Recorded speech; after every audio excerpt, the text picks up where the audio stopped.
It's been a long time, I shouldn't have left you without a strong rhyme to step to. Think of how many weeks shows you slept through. Time's up, I'm sorry I kept you thinking of this. You keep repeating your miss the rhymes from the microphone solo with. So you sit by the radio, hand on the dial soon. As you hear it, pump up the volume. Dance with the speaker till you hear it blow. Then plug in a headphone, cause here it go. It's a four-letter word when it's heard to control your body to dance. So dot text a tempo like a red alert. Reach your reflex and let it work. When this is playing, you can't get stuck with the steps. So can say, and I'ma still come up with a gift to be swift. Follow the leader, the rhyme will go deaf with the record that was mixed a long time ago. It could be done, but only I could do it. For those that can dance and clap your hands to it. I start to think, and then I sink into the paper like I was ink. When I'm writing, I'm trapped in between the line. I escape when I finish the rhyme. I got soul, soul, soul.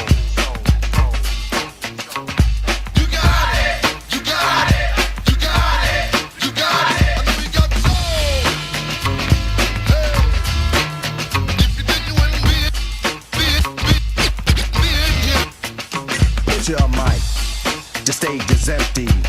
A beat like this might tempt me to pose, show my rings and my fat gold chain. Grab the mic like I'm on Soul Train, but I wait, cause I master this. Let the others go first so the brothers don't miss. Eric B, break the sticks. You got it!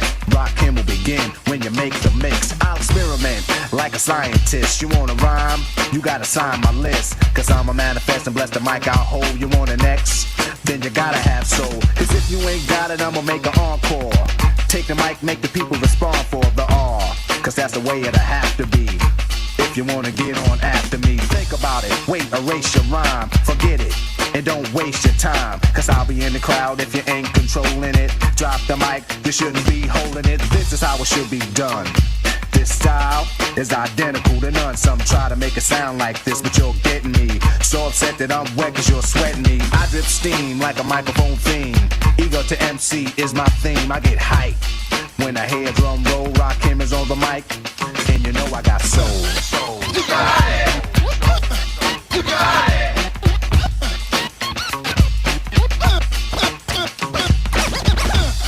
You got it.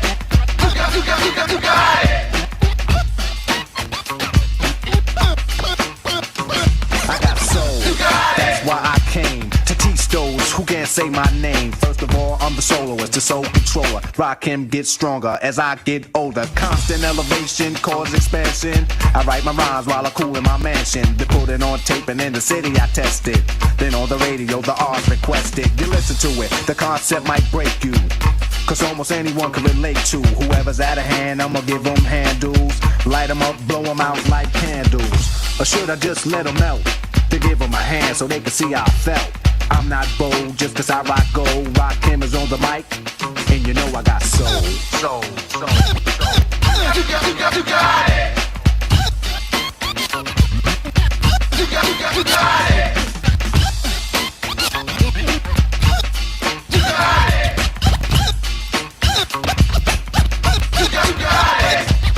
Now I'ma stop to see what you got. Get off the mic before it get too hot. I wanna see which posse can dance the best. It should be easy cause the beat is fresh. Now if you're from uptown, Brooklyn bound, the Bronx, Queens, or Long Island Sound. Even other states come right and exact. It ain't where you're from, it's where you're at. Since you came here, you have to show and prove. And do that dance until it don't move. That's all you need is soul, self-esteem, and release. The rest is up to you. Rock him or say peace.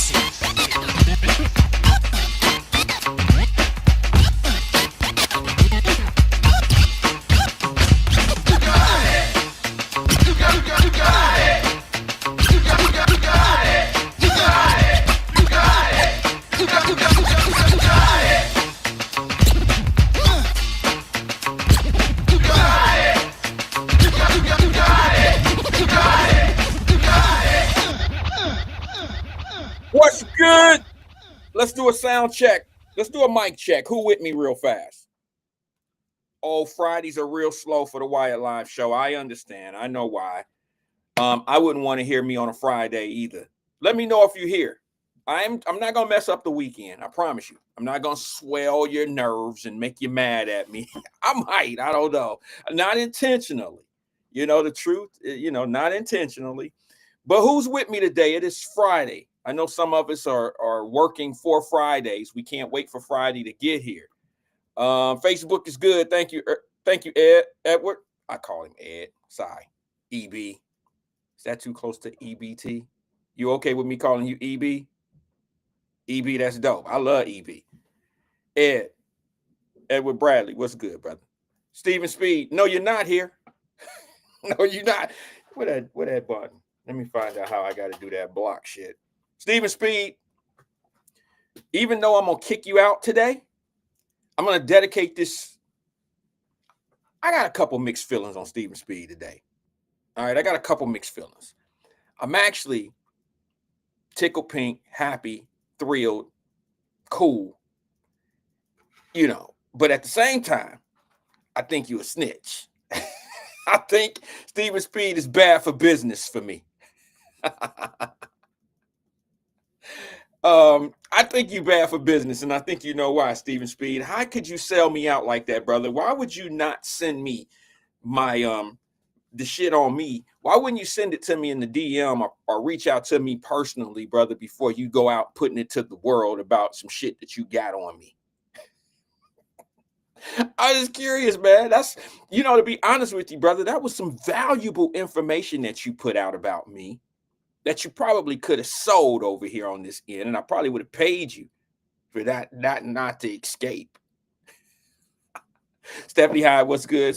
What's good, cuz? She said, sounds great. That's on Facebook. Thank you. Let me check my connections here. Let me see. Looks like Facebook is good. Looks like YouTube is good. Okay, Twitch is good, and X is good. And where is, okay, there's two YouTube channels running, the Wyatt Live TV channel and then the Wyatt Live channel itself. I'm going to get rid of the Wyatt TV channel. I'm going to get rid of that one. Tanika, what's good? Long time no see, stranger. You may like today's show. I'm going to do a long-term listener, long-term partner, because we all partners and y'all co-hosts. I'm gonna do them bad today because they really went in on me and snitched and did some things, and Stephen Speed, I'm mad. I'm a little upset. But at the same time, brother, you did me a favor. I never thought that a snitch would come out and provide my receipts at the same time. You know what I'm talking about, Stephen Speed? Didn't my sister, now she's not here yet, so I'll wait for her to get here before I go in on her ass. But didn't my sister Tracy Dillingham, didn't she tell me I wasn't a Withrow Tiger? I was an honorary. Let me move this over. I was an honorary Withrow Tiger. Out of here. No honorary. I'm a bona fide.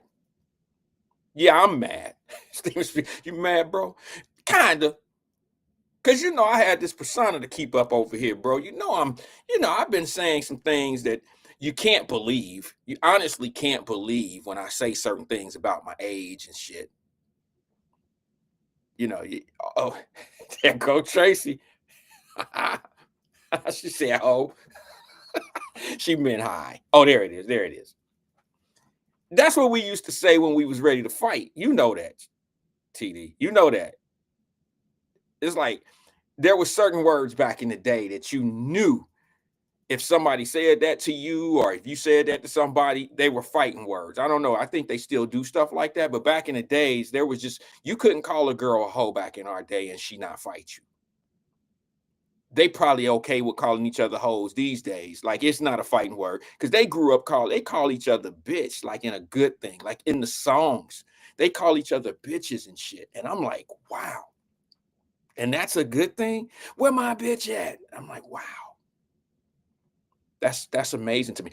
I want to talk a little bit about something that might not float too well. And I chose today. Actually, I've been wanting to talk about it for a couple days. I just hadn't got to it. And I'm going to wait for some more people to get in. And I think people going to think I'm crazy. Y'all going to think I'm wrong. You're going to think something wrong with me. But I do have a question. I'm not going to get into it until we get some people here because I want some feedback. I want to know from people, am I wrong for feeling this way? And I already know some people are going to say, yeah, You're absolutely wrong for feeling that way. But I just want to know, am I totally off base for feeling the way I feel about something that I just discovered in the city of Cincinnati on the citizen complaint board? There was a guy, a white man, that was kicked off the board. And the way I heard it, because a clip was sent to me, and now it's starting to hit the news media.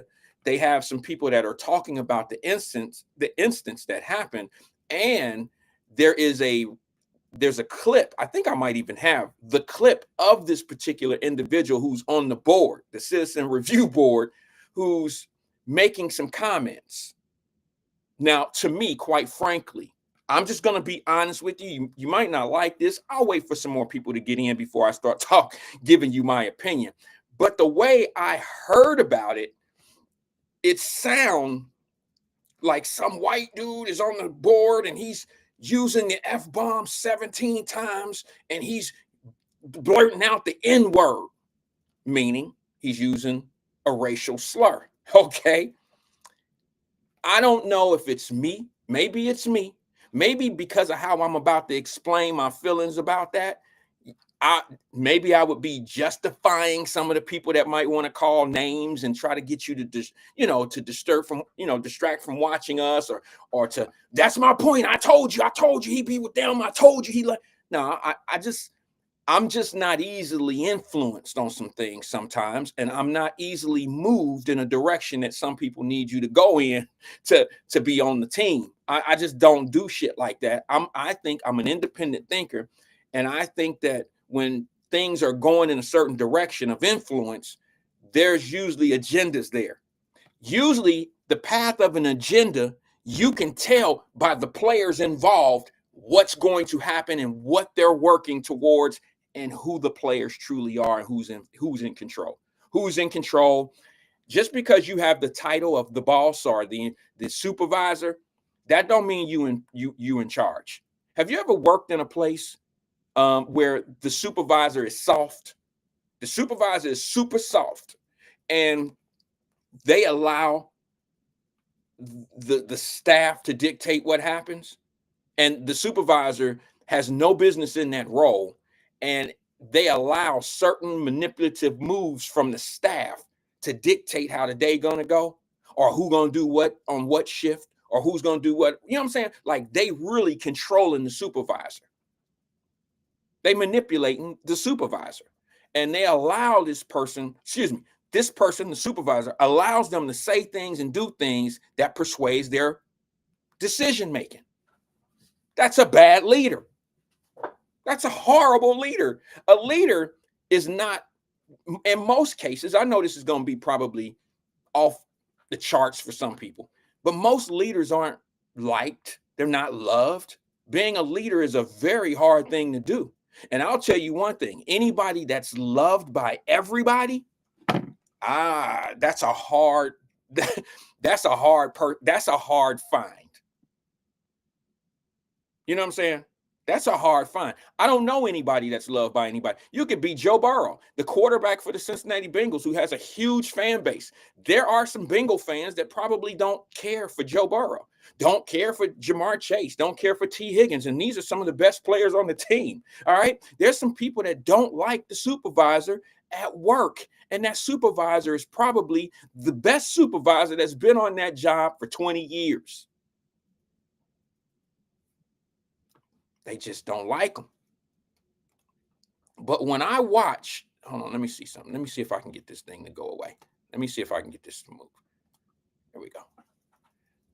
When I see certain things in the works and I see how people make pieces on the chessboard move, sometimes it's a checkerboard. When I watch how the pieces are moving on these boards, it says a lot to me about the people or the person who's the master manipulator. It explains to me how certain things get done. And when you have weak leadership, they allow people who are in these certain places to manipulate them.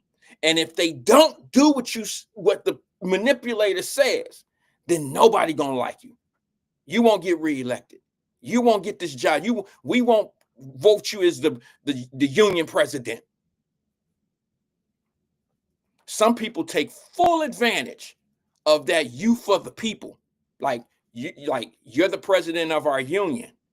You're supposed to do things for the people. But then that manipulator is not always for the people. The manipulator is really trying to make those chess moves for themselves, and they use that little leverage of you supposed to be for the people. I'm speaking for the people. No, you're not. The master manipulator can always make the crowd think that they down for the massive. They're not always down for the massive. They're not. They're usually with, but they've learned to work the system where, of course, the manager is the easy play. It's the people that I really got to get on my side. Because once they see what I'm really doing, God damn, this shit gonna fall apart. And for me, I fall back and I watch. I just watch. I watch how the manipulation go down, and I watch how the pieces of on the chessboard are maneuvered around, and I can actually see it's usually not the leaders. It's usually somebody sitting on the sideline watching all the other pieces move around, and they orchestrating it. You can tell by the way the managers move. You can tell by the way the managers or the supervisors or whoever's being manipulated. You can tell by how they move. When they say one thing over one place and they say another thing somewhere else, that's not a leader. Leaders are consistent no matter what the temperature in the room is. They're not afraid to stand on their circle. They're not afraid to hold people accountable, and they're not afraid to do the job on their own. You're not a leader if you have to depend on the strong-minded manipulators that may come across you. You're not a leader. And if I have to lead a group of people, if I have to lead a group of people who don't stand on my ideas and I don't stand on their ideas, then I'm leading the wrong pack. I'm leading the wrong people. So it says a lot about a leader that feels like, right or wrong, I just got to make the right decision, because if I make the wrong decision, then these people won't like me. Then guess what? You're not a real leader, because you don't do things for the likes of the people. You do things that's going to benefit the people, what's right for the people. That's what you do. You ever seen a child want to eat candy all day? What's the worst leader? A child who wants to suffocate themselves in candy all day. What's the worst leader that child can possibly have? A parent that allows them to do whatever they want to do and eat as much candy as they want. A leader would save that child from himself. Not allow. And the baby gonna cry. Oh, and you're gonna feel bad. And that baby gonna probably make you feel like shit, gonna make you feel like crap, excuse my language. That baby gonna try to manipulate you to make you feel like you just broke its heart. And oh my God, we can't live with, I don't even like you, mama. I don't like you. My mother had to save me from myself so many times. And only a leader would let you do that. You know what a fake leader is, and a weak leader is somebody that'll let you do what you want to do, even when it hurts you, and then they'll still be there. That's enabling you to be strong on your own. That's a fake ass, badass leader. So I watch leaders. That's why when you hear me say things about, boy, you got bad leadership, I watch leaders.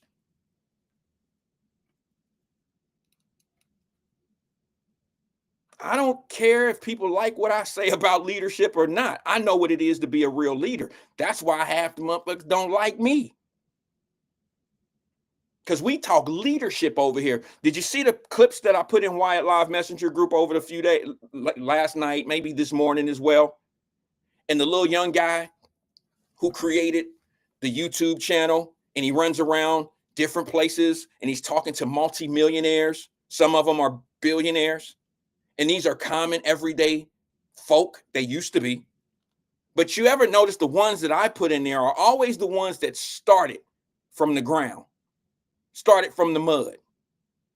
Of course, there's going to be some people that received money from their families, and a lot, and they had a head start.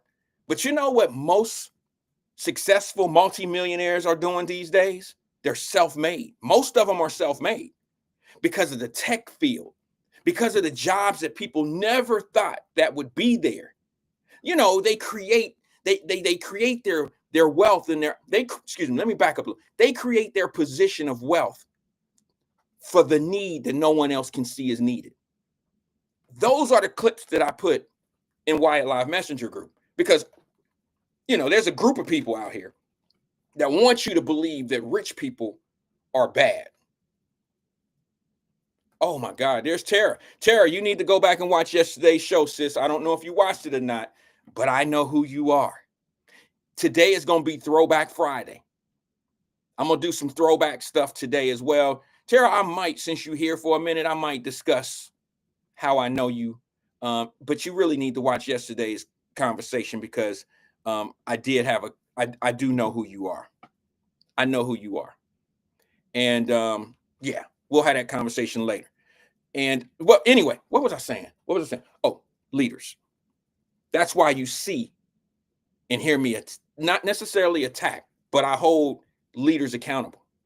And that's because a real leader is going to always take one for the team, be there for the team, and not let the team lead. That's not a leader's role. A leader's role is to make hard decisions, whether the team like it or not. Because when that's why they always say the captain has to go down with the ship. If you allow all your stewardess and people on there on the boat to make all the decisions in bad weather or in bad times, and at the end of the day, I got to go down with this ship, then you better do it your way. You understand what I'm saying? Did you see that clip that I sent you in the Wyatt Live Messenger group of Floyd Mayweather talking to Tank in the private jet? And he said it all worked out because I did everything my way. I learned the industry of being in it for 20 years. I was in pro for 20. This is him. This is what he's saying. He didn't say it like this, but this is where he was going. I'm paraphrasing. I've been doing this for 15, 20 years of my life. I learned it. And now I'm going to make the decisions and I'm going to do it my way. That's how I was able to make $1 billion. Now, if you just tuned in, you think Wyatt just said, I made $1 billion. I've never made $1 billion. All right. But I can relate to a lot of people that have started something and they've made way more money than they ever thought they would make, because you know what? It's not always about the money. It's not always about the money. If you look at some of those clips that I've sent in the Wyatt Live Messenger group, these are motivational clips for those entrepreneurs that really want to make, business decisions, want to put themselves in a position to be totally independent. And that's what I've always pushed here. We got to get away from group thinking. We got to get away from dependability, depending on other people, and we got to get more focused on doing things our way, doing things the way you want to do them. But you got to be smart about it. You got to do what you want to do because you've got the experience to do it. Because what I've learned in life, let me just say this before I move on. What I've learned in life, folks, is that you are only as good as the people you surround yourself with. I missed out on so many opportunities as a younger man when I was in a position to do some things. I think I missed out on more golden opportunities because I listened to someone else. These are people that I looked up to, people that I had respect for, and I let them tell me what couldn't be done. And that was the worst thing. If anybody ever asked me, if that young man comes to me who has that show and asks me how I did it, or ask me, where did I start? If I was someone that he interviewed, the first thing that I would tell him is I would not listen to people who tell me I can't do it. I would never I don't even want to be in the same room of people who say they won't let us. I don't even want to have a conversation with someone ever again in life who tells me that someone won't allow me to do what I want to do. I can't have conversations with people like that. Matter of fact, it's very annoying when I hear people say the things that they're not able to do, and it involves because of somebody won't let them. You see what I'm saying? That's very annoying to me, because we live in a place where you can start a multi-million-dollar company from your living room and people don't even know who you are. So you have no excuse of they won't let me. You can open up a bank account from your living room, your dining room chair. You can open up a bank account. You can apply for loans. You can do the things. Here's the problem. A lot of people who say that they won't let us shit, they really don't know they don't know how to do it. Say that. Be honest with people. Say, I would love to be able to do such and such, but here's a point of vulnerability we have to get to. And that is, I just don't know how. No one's ever taught me. I was never in the circles of people who know how to do certain things. I'm disabled. Like, I don't know how to do that. I would love to, but more people get focused in on the people who talk it and they don't walk it. They're not really doing the things that you really want to do in life. You really want to be, everybody wants to be successful.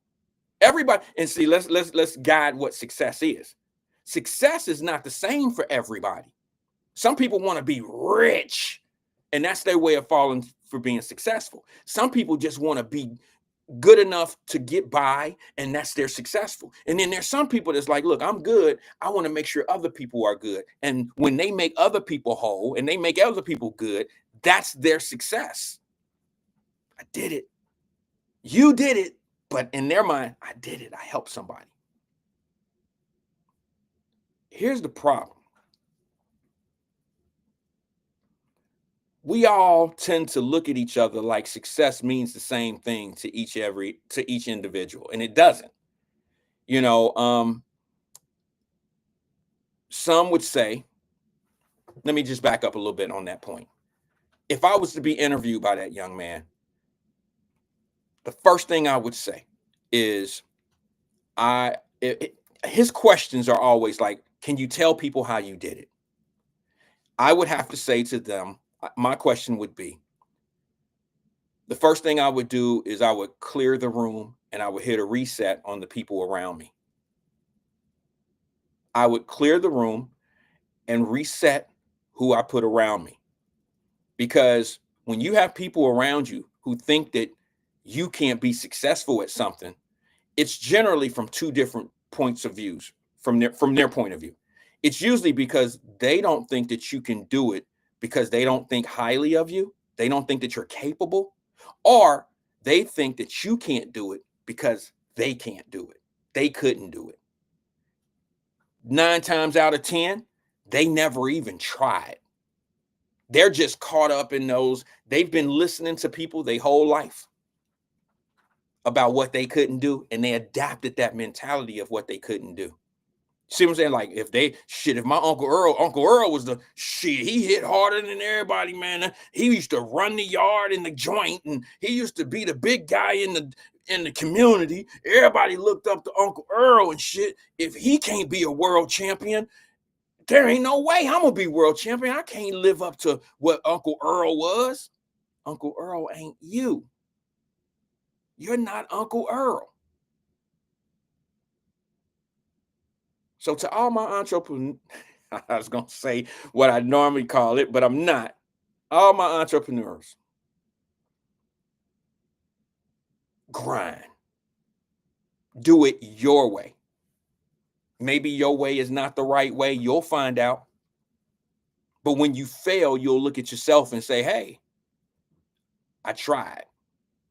Now I got to do it again. I got to do something different, or I got to take a different approach of what I'm trying to do.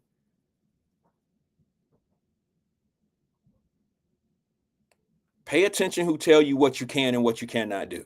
Pay attention. See what they're doing. See how shit working out in their life. See how things are going around them. It's the same thing with relationships. You got a lot of people who group think, and they tell you why you by yourself and they by themselves. And them groups may have a whole lot in common. They may see things the same way, and that's why they have the same outcome. That's more likely the case. There's people that don't really like to watch this platform because the shoe fit. See what I'm saying? The shoe fit. They would rather hear what they've always heard in order to feel good about where they are, or to justify their means, or to justify, why things are the way they are every day in their life, or why it's the way it is in the city. They love that. I mean, me, quite frankly, I don't like to listen to things that I don't agree with, or that I disagree with all the time, because I don't want to fuss. I don't really like fussing and cussing, regardless of what you might think. I don't really like doing that. When it comes to certain things, I would never let's just say, go to a bank, and I'm like, for instance, Steak and Shake. When I applied to get in with Steak and Shake, trying to get a franchise, and they turned me down, I didn't argue with them. They didn't tell me that I was the worst person in the world. They told me I don't fit into what they're trying to do. Am I mad about that? No, I'm disappointed. There's a difference between being disappointed and mad. And then I always believe this. I know people don't like to bring God into situations, but I do. I'll tell you this right now. Generally, God don't give you anything that you can't handle. And then he definitely won't give you anything. He definitely don't give you anything that you can't, you can't, he don't give you anything you can't handle. Let's keep it right there. I was reading a comment. J Rose 8425 on YouTube says, you don't like fussing, sir. I do fuss a little bit. I'll fuss. I don't argue. I usually deliver my I'll deliver my sermon in a fussing kind of way, because that means I'm probably, excuse my microphone, I'm probably frustrated at this point. Usually I'm fussing when I'm trying to reiterate something that I've already said, or and then it becomes true. But I had to fight. I had to fuss with people when I was making the point. You see what I'm saying, Jay? Like, I'll tell them, like, hey, like yesterday, I got so much. Sorry about this, guys. My mic is moving a little too much. Yesterday, I got so much blowback for the comment that I made yesterday about, I don't want to hear anything about the police setting up these task force. There's people that understood exactly what I meant when I said that, because they know what we said years ago. I said, okay, you got everything you want. See, some groups of people, some political parties, some mind thinkers think that if they get everything they want, they'll be cool. And once again, you got to go to the mind. You got to go to that thing of what I was saying about the mind, and that is, sometimes your parents, your mom or your dad or whoever, have to save you from yourself. See what I'm saying? And sometimes you get everything that you order on, you order, you want everything. And those policies, or those things, I'm saying policies, those things aren't really good for you. They sound good. They sound amazing. They sound like freedom. They sound like that'll put you on the right course, but it's not always the case. So I got a little blowback yesterday from some people in the I don't know about it in the comments here on the show, but in my DM, I got a lot of blowback. And the reason why I got a lot of blowback is because they didn't like me saying what I'm going to say. And that was, what the type of stuff that I say. And that was, don't get mad at the police because they putting those task force together in the city of Cincinnati. These are the same task force that you had your politicians get your police department to get rid of. You voted for it. You put it in. They implemented. They gave you what you wanted. How is it working out? When you get rid of these task force that press down on people in bad neighborhoods, and you called it one time, you called it over policing. What is it now?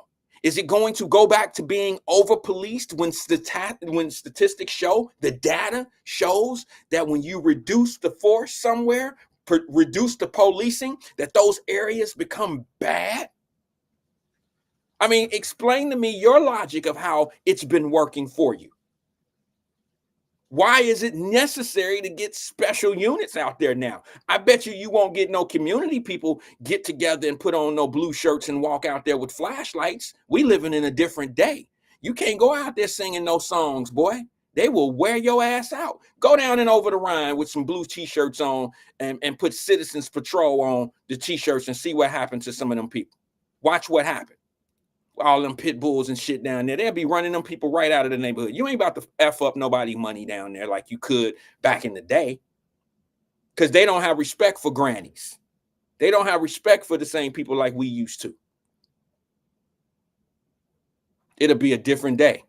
So now they got to bring back these special task force and them same, them same ones sitting back watching the police chief and the city, the same, watching the city put these task force together.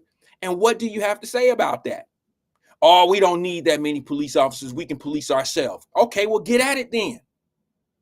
Get at it then. Stop all them car break-ins. Go up to Clifton. Walk up Sycamore Hill. Take your ass right in them crime-infested areas and keep on talking about we don't need no police and it's over-policed and all that. Go ahead. Go right ahead. Go up there and do the work. Since y'all like to claim the work we put in, all this work we put in, go put them hard target works in. See how that shit go. Oh, I can hear it now. Well, what you doing? What have you done? Okay. I tried to tell you a long time ago. That's what I do. I just talk. At this point. I'm retired from putting in that work because I put the work in. I put the work in. I might not have done it your way because you can't do it like I can. You don't have to. You got to use the city money to do what I can do with my own money. Go ask somebody. Go ask somebody. See, they get mad. Where my people? Where my free independent thinkers? They hate it when we can tell that type of truth, don't they? They absolutely hate it when you an independent and can do shit on your own. Then you become uppity. You become, oh, he think he all that. Or he be flexing. No, it's not that. It's just people who really like that. We get tired of y'all little soft ass talkers. We get tired of that fake shit. We know what y'all play is. We know all you trying to do is get some money from the city. We know that. I've been watching the chessboard for a while now. Lamont Jones says, Green Township riding military vehicles. My first house, Lamont, my wife and I's first house was in Green Township. Do you know that you couldn't, I wouldn't buy a house in Green Township right now for 50% off. If they gave me $100,000 worth of equity when I purchase, I would not buy a house in certain areas now because they're the new, see where they replaced all of us downtown. You remember when they replaced, they brought in, let's just say they brought in a different class of people to buy property in Over the Rhine, and they wanted to beautify it, and they wanted to add all this, diversity and hand out, what do they call the tax abatements and shit like that. Well, the people that moved had to go somewhere. Yeah, they had to go somewhere. Welcome to Green Township. Welcome to Forest Park. Welcome to Westwood. Welcome to, there's about those list of communities that the police chief and the mayor and them are saying have the highest crime or they're getting hit harder in the crime. Those are your new developed areas. I know I'm wrong. Go look at the paperwork. Go look at the paper. Go look at the stats. They massage the stats for the people who vote for them. They massage the stats, but you know what? The stats can be whatever you want them to be, but in actual reality, you can't change reality. Reality is what it is. Where are Stephen Speak? Somebody tell me, where are the areas that are hit the hardest with the crime? Put them in the section for me. Put them in the screen. And you tell me that those communities hadn't been diversified. And you tell me that those aren't the areas that the people always say that's where the over-policing has been done. Now that we've overcome the over-policing narrative, can we now say that it sound good, but maybe we was wrong? I know. Like Drop Squad 52 in California say, they ain't gonna never admit they wrong, Wyatt. I know. No matter what the stats say, no matter what the truth is, no matter what reality is, they'll never admit they wrong. And here's the thing. There's always gonna be an explanation that fits whatever they need it to fit. Like the reason why somebody, who was that yesterday? I think it was Ron. Was it Ron? Or was it?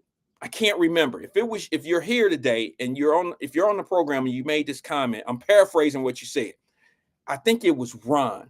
He said, they broke in my car, Wyatt, and they only took my gun. That's because you had a gun in the car.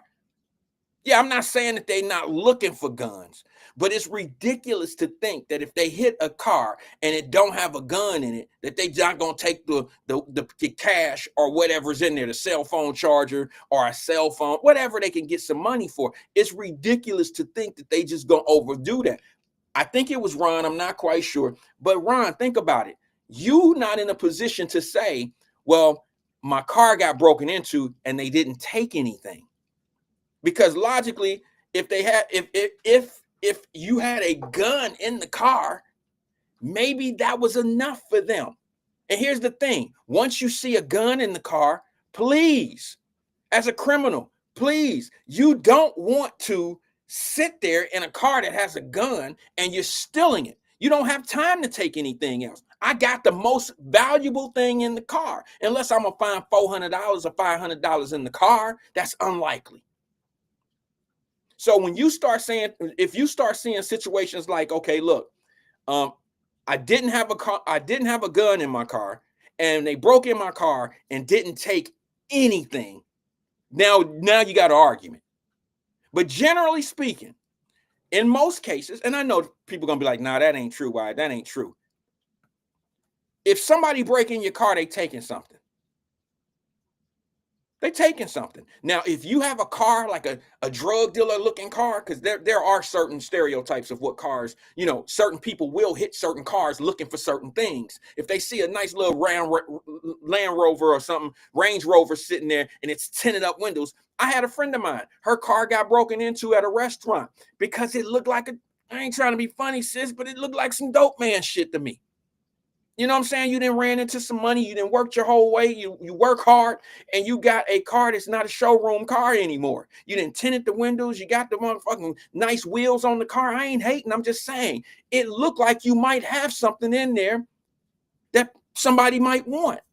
They used to steal stereo systems out of cars like that. Don't nobody have time to be breaking in cars and stealing stereos. If you got a gun under your, and then she said this, I think they didn't take nothing. They ain't take nothing. I think they was looking for a gun. They didn't take nothing because you ain't had shit in there to take. You didn't have a laptop sitting on the back seat. So you can't say, well, they just left my laptop sitting in the back. You didn't have $100 bill sitting in the ashtray. So you can't say, well, they just was trying to find a gun. How the fuck you know? Did they leave a note? Did they leave a note saying, hey, you know what? Sorry, we broke in your shit. Your gun wasn't under the seat, so we gonna, sorry, man. Fix your window. You know what I'm saying? Like, no, that's not how it go. If there's a gun in the car, they're gonna grab the gun and they getting the fuck away from the scene. They're not gonna steal a gun, put it in the pocket, and be going through other shit because they smart enough to know that they already caught a case with a gun. They should say the gun was in the car, yes. But that ain't how they see it. That ain't how they see it. These are people that do this shit every day. They don't go to Bell 1 and Bell 2, Bell 3, Bell 4, Bell 5 at school. They go to Bell on they bells are on the street. They learn that street shit. They learn how to move out here in these streets. They know if they get caught up, they know the case is better than the cops. They know how the shit is going to turn out in court 6 months from now. They know that better than the police.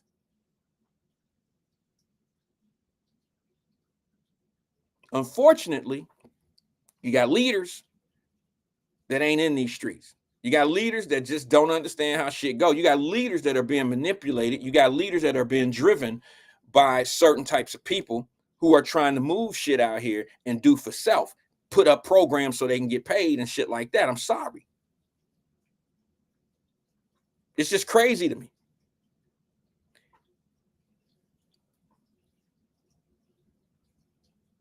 I'm going to show you somebody that did this shit in broad daylight.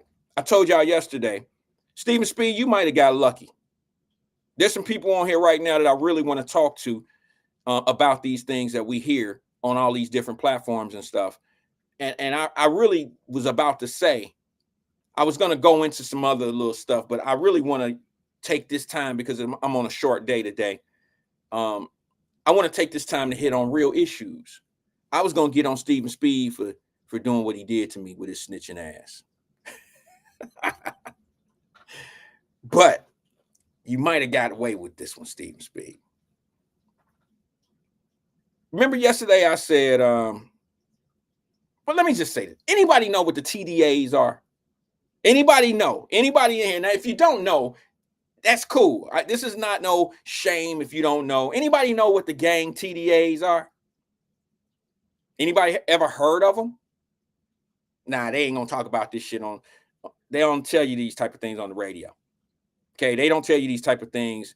They're not talking about this in city council and shit like this. Anybody know anything about the TDAs? I know y'all didn't heard of, the black gangs, GDs and people like that in Chicago and stuff like that, right? Have you ever heard of the TDAs? No, of course not. They don't educate you on how the dope gang moving. They don't educate you that that's how a lot of the little brothers in our communities getting dope, because the TDAs, oh my goodness, the TDAs are from, different. They're from a different country. The TDAs is pretty much. Look, I'm gonna say this. Just look them up. You don't have to believe me, because your people ain't gonna teach you this. I gotta be careful what I say, because I don't want no problems with the TDAs. But I will tell you this. TDA's got a lot to do with how our little brothers getting this dope.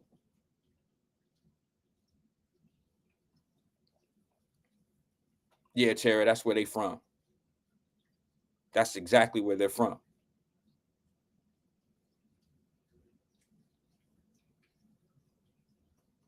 Pay attention. First, you got to find yourself. You got to get in the room of the people with the information in order to know. We can't be mad. Look, if you don't know, you don't know. I'm not trying to be the Mr. Know-it-all. I just want to put it out there. You get the right information, you'll make different decisions when you do different things. That's all I can say. You can't sit back and say that somebody ain't allowing you to do something when you don't know how to do it. You can't say they ain't letting us open up no businesses and you ain't never tried to open up a business. And if you have, you just felt like whatever was put forth in front of you was too much work. But that's the proper way of doing it. But now you want to fall back in that comfortable space of saying they ain't going to let us do it. No, you mean they ain't just going to give you some shit? That's what you should be saying. Don't say that you can't do it. Don't say that they won't let you do it. Say they ain't giving it to me. Do your research on the TDAs. Do your research on how that dope is getting into these cities. Do your research on how the TDAs became in control of the drug trade. Do your research. And I'll leave it at that, because that's all I know about it. That's all I know about it. But see, what happens is we want to follow the easy trail, the trail that's already been paved for us. Sometimes them trails lead you to shark-infested lake water, like, ocean. Sometimes alligators in the path. Sometimes it's shit that just ain't gonna do you no well. And it was an easy path. It's an easy path.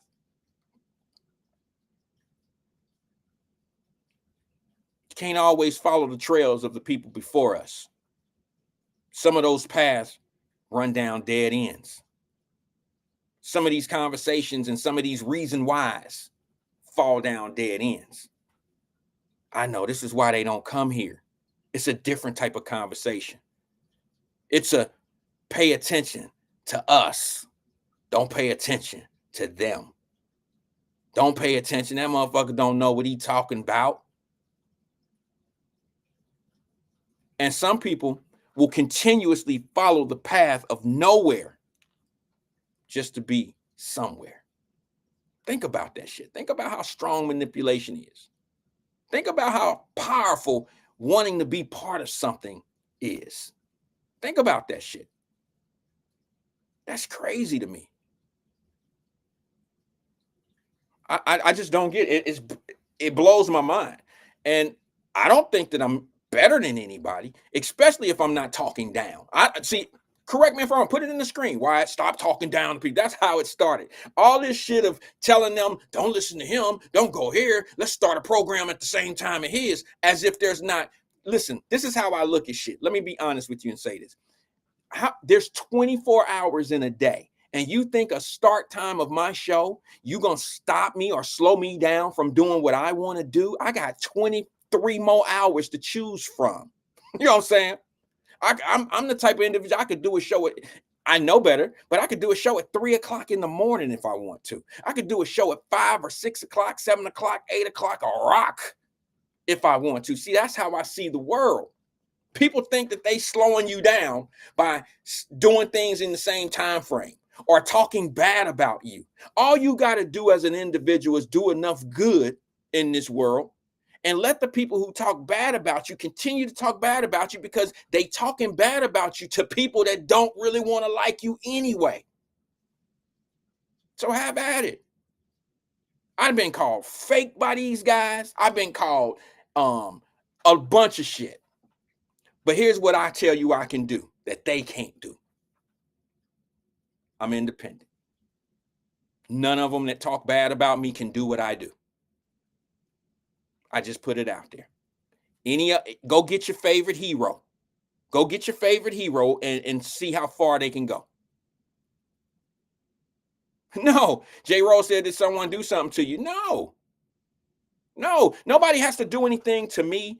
Well, something's always being done to me, but I'm not crying about it. I'm just bringing it to their attention because their flunkies are here. Their flunkies will go back and say, this is what he should. They flunkies go back when I write a quote out on Facebook or on social media. They flunkies take pictures of them and send them off. They don't come here and debate it with me. They take pictures of what I say and send it to the think tank, to the group people. So sometimes I just got to do a soft check. That's all. That's all it is, J. Rose. You know how it is. That's all you got to do sometimes. Sometimes, like I told a dude, a friend of mine, I told him on, in a private conversation, I won't reveal who it is because this guy lives in another city. He lives in Ohio, but another city. He said to me the other day, he said something to me. He said, what was up with you? And, we were in a conference call. I'm trying to say this it's hard to say things without pulling names up. So I'm going to think about what I say before I say it. He asked me, what was wrong with you yesterday in our conversation? You seem to be a little defensive. I said, bro, let's not get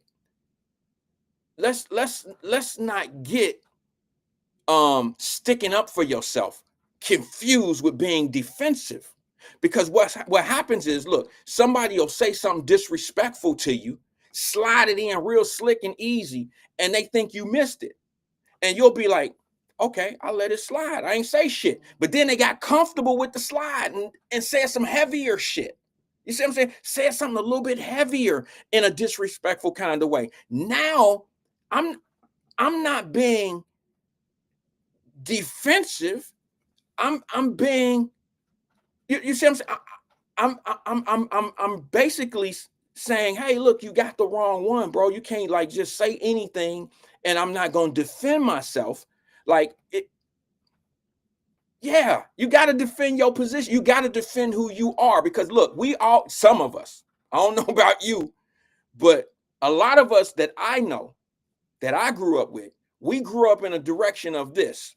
If you allow somebody to bully you, then everybody gonna bully you. If you let one person take your Dixie cup, snack it out your hand, you can't go buy a Dixie cup never again in life, because every time you go buy one, they're gonna take it. You give a person an inch, they'll take a yard. That's basically what I'm saying. So I gave an individual on a phone call who was valuable to the conversation, but he was disrespectful. I let it slide one time. This isn't a business call. I let it slide as if I didn't even hear it. And then he punched again. Now I am not on edge. I'm just defending myself to let you know, bro, listen, I'm not going to allow you to disrespect me. If you feel a certain way, we can debate the point. But my money is in this same situation as yours. Your opinion and my opinion have to actually, we have to come to some medium there. But don't tell me because I don't have a certain background in something like you do that my opinion has no value. That's all. I guess you had to be privileged to the conversation to understand my point of where I'm going there. But it's like anything else. Here's Tanika right here. If Tanika and I had a business together, say I invested, Tanika, this is a hypothetical. I invest in her business and she's making these cakes and we're doing well. We're up to, 20 cakes a day, 30 cakes a day, 40, 50, 50 cakes a day. I still can have some input on the areas of the business that I do well in. I might not be the best baker.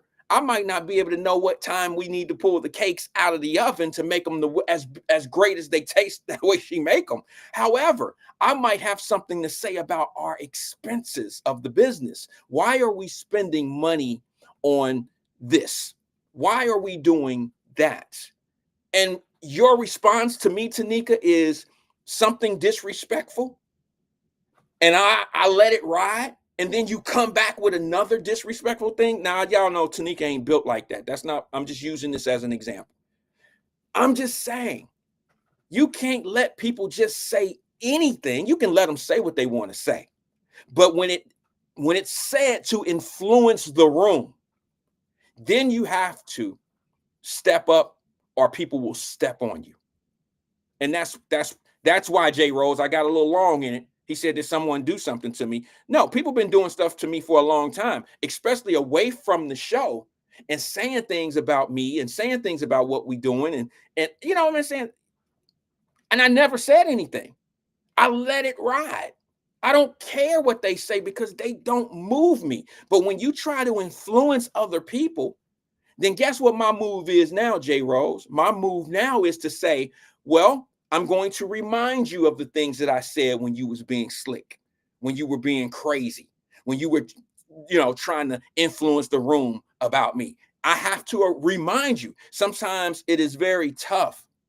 It is very tough to be the bigger person. It is very tough to show patience and allow people to say the things that they say.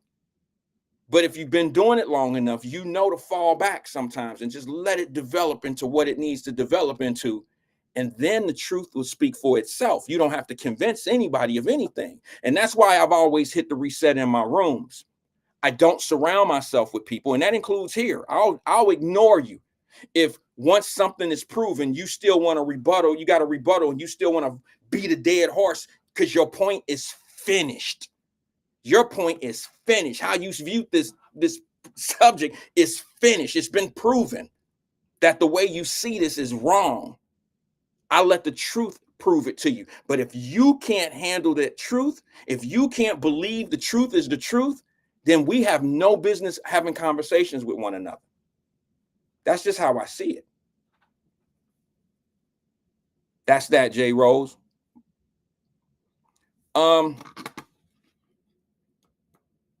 Yeah.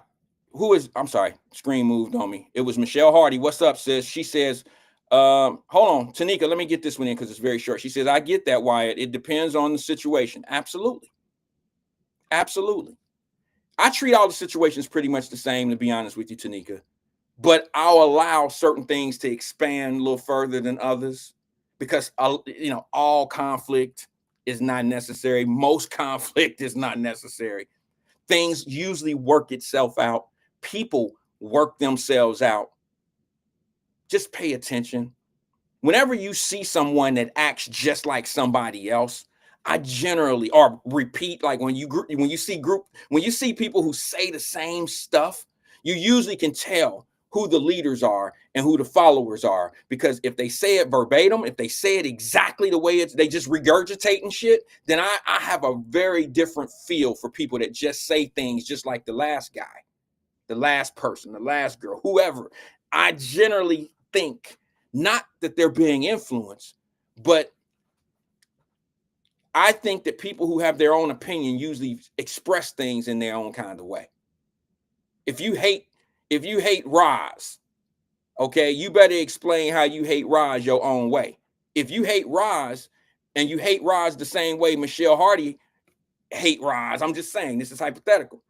I have to question, have you ever met Roz? I mean, have you ever had a conversation with Roz? You see what I'm saying? I do that because that's that. Remember back in the day, I used to say at sixth grade lunchroom table shit. That's what I'm talking about. You got more people that hate people that have never even met the person, never had a conversation with them, never had a sit down, never spent any time with them. You just hate a person or you dislike a person because of what you heard about them. You disregard what they say because people have already taught you not to like that person.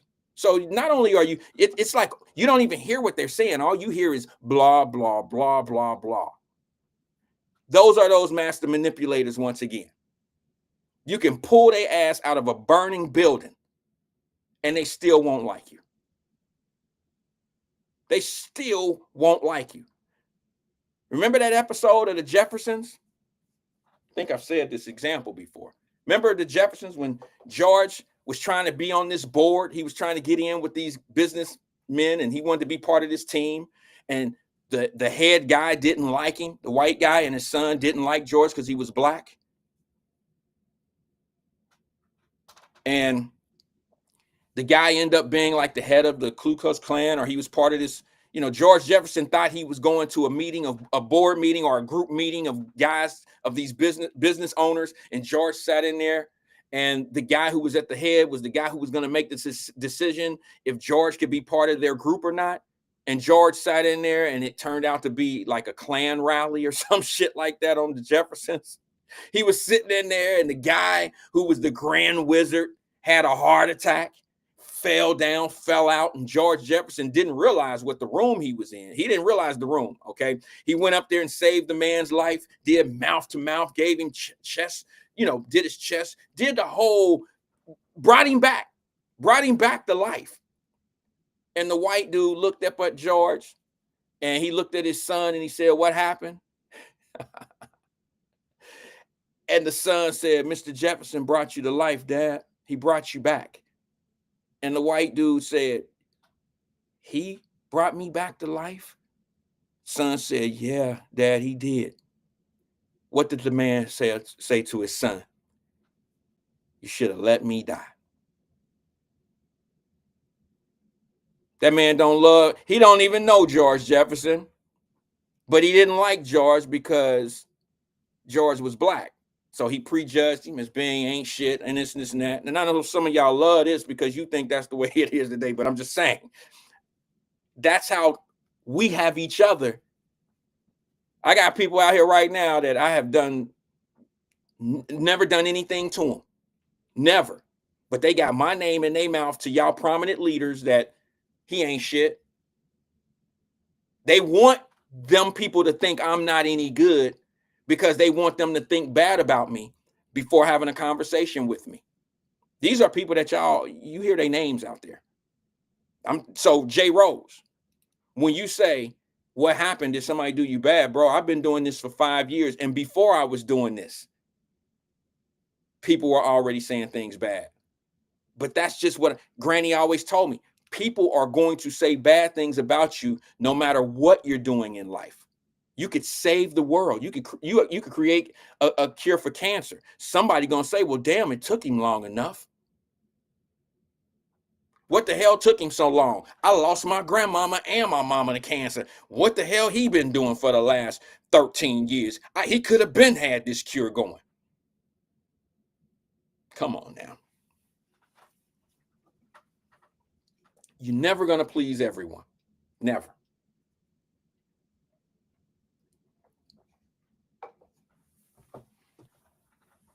I'm going to say this one name once again, last time, so y'all can go do your research. Find out, family, what the TDAs are.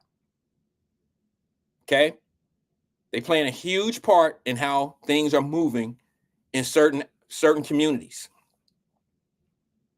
And ask yourself, well, how did this happen? How did they get here? You know what I'm saying? Why would they allow that to happen? Somebody got to be making some money to allow that to happen. I'm gonna just put it out there. If you care to know some things outside of what's being taught to you on a daily basis, what you want, what people, how they want you to be influenced on certain things. If you care to know something on your own, I'm not going to teach you about the TDAs. I'm going to give you the information and then you determine on what you think about them. How about that? And you tell yourself, you ask yourself, well, why? How, what the hell? Who would allow gangs to do shit like that? Educate yourself. Sometimes people give you the recipe. They may not bake the cake for you. They may not bake the pie for you. They may not make the whatever the dish is. Sometimes we need the recipe so we can do it our way. See what I'm saying? Like sometimes, you know, having the recipe and putting the work in to get to your finished product makes you appreciate it more versus if somebody, okay, Tanika, your cake probably tastes better if I help you make it. I mean, you know what I'm saying? I might have a different appreciation when I watch how much work you put into the cake versus it just, some people don't want that work though. It's all how you built, right? Like some people just want the cake on, eat the cake, anime. They just want the cake on the table. Fuck the work. Bring me the cake. I don't want to put no work in. Then don't say anything if something's wrong. Like if it's not soft enough, if it's not moist enough, if this is, don't complain if you don't understand the work that's being put into it. Pardon me. Don't complain. Some people don't want to put the work in and complain. You know what I've learned? The people that put the work in do the less complaining. You know why they do the least amount of complaining?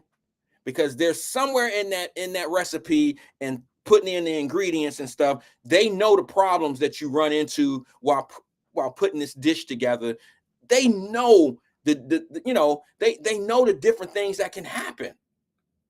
So they're a little bit more understanding. You know who's the most understanding to business, to small businesses? Other small business owners. You know why? Because obviously they go through what they go through. It's a very simple thing. Jay Rose, if you're still there, let me just say this to you, brother. What I'm talking about right now is the reason why, well, this is why I do it. This is why I do it. I don't do it to be like anybody else. I don't do it to be outside of the box. I just do it because this is necessary. People need other options of hearing different information. They just need to, you know, need something else to be able to latch onto and say, hey, I can do it. You know, people need to hear things other than it's the police's fault or it's this and this and that. These are the same folks that always want to blame the police, but you ain't going down the way. You don't see what they see every day. Go just try it. Try it, and then you might have a better understanding of why the recipe is so tough. You know, you might, if you go down there and you see the ingredients of what's going on, you might understand why the outcome is coming out the way it's coming out. You may understand it. But when you're sitting back waiting for the cake to hit the table, then you're probably easily influenced of what's going on because you ain't putting no work in. You don't see it. You don't know what's going on. And then when you say it's some innocent child, this baby right here, that's how you see it. That's how you see it. I seen somebody put a post up today that had a level of truth to it. But you know what? Sometimes people take some truth and create a molehill of lies off of a small piece of truth. I don't know if y'all seen this post.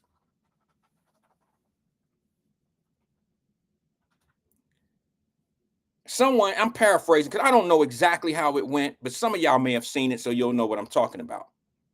Somebody said, I hate it when Cincinnati news media put up on the screen. Okay, it was about the Withrow, excuse me, not Withrow. I'm thinking of school Withrow because I was going to talk about that today. They put on the screen of the white dude that was killed who was a LaSalle grad. Did y'all see that? Did anybody? Okay, there was a LaSalle grad that was recently killed maybe a year ago in the Clifton area, I believe. And it was done by a little dude, okay, a little brother. Instead of having the complications of, I mean, let me go back a little bit. Instead of talking about a solution, they bring up the problem of the Channel 9 or Channel 5 or whatever network it was. No, it was Fox. They said the Fox 19 people put up there that this kid that was killed by the guy that died was a LaSalle grad. Well, he died at 23 years old, and they're gonna put his ass on the TV like he was some LaSalle graduate, and that is to make us. I don't get the point. That's just being argumentative. You just trying to make up, you trying to find a reason to be mad at some shit, and it has nothing to do with who got killed, why they got killed. It has no conflict. It has nothing to do with the real issue. You just looking for some shit to be relevant in that situation.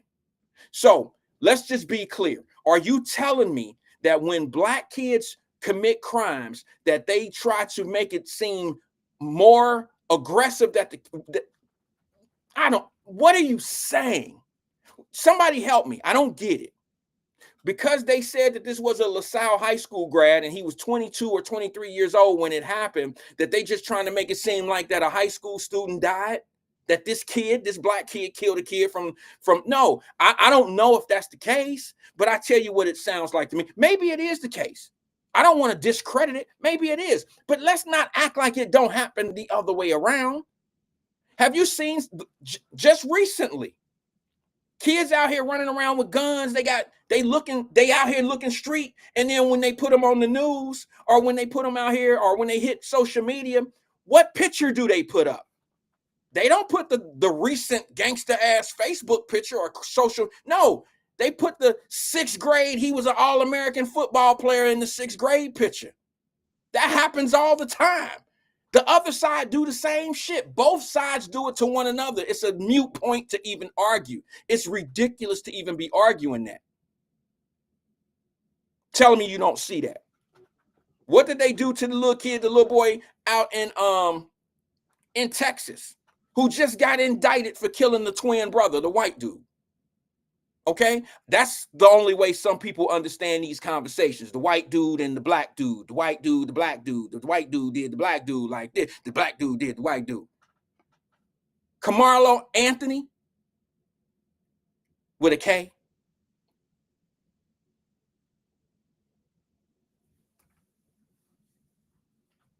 What did they just do to Carmelo Anthony?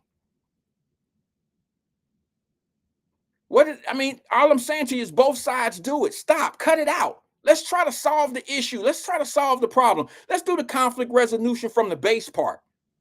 And stop making it about the black kid was defending himself and then try to make him look like he was all-American. That's not how it go. It don't work either way. The kid that died, the man that was 23 years old, so what? He went to LaSalle. What that got to do with anything? Why is that even the argument? Why are you putting that in the discussion? Channel 19?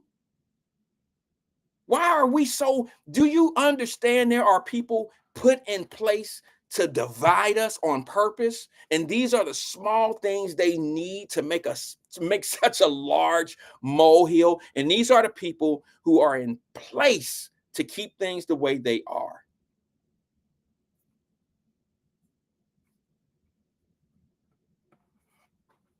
This show is a very difficult show to listen to. So I want to thank everybody that stick around and listen to it.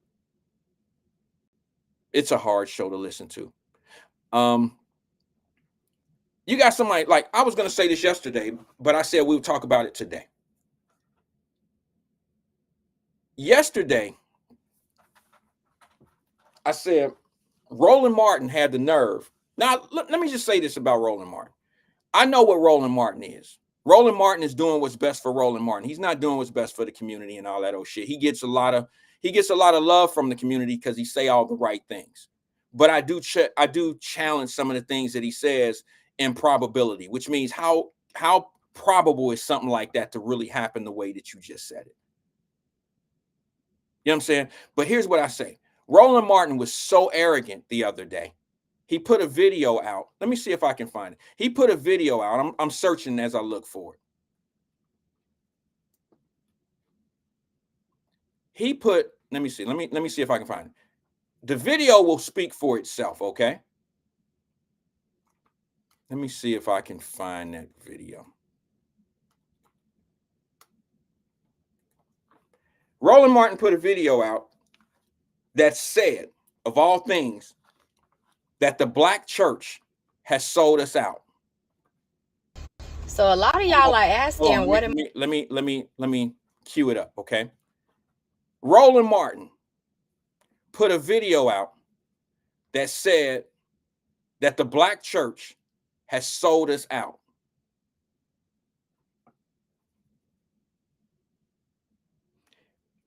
I don't even really want to make a comment. I'm going to let the video speak for itself. After I play the video, I'll make my comment. It'll be very short and sweet, and you'll see how these manipulators play the game. You'll see. Now, here's the thing about Roland. Roland is much more intelligent than myself. I'll be honest with you. He's a master at this media thing, or this, he's a podcaster now. He's an absolute genius at that. He's a spin master.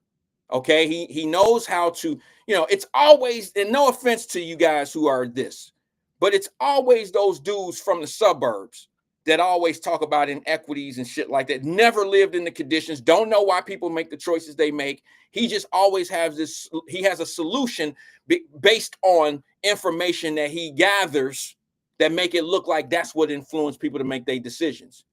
And I just believe that you have to sometimes be in an environment to have a better understanding. You got to be in the kitchen with the ingredients to sometimes understand why people do what they do.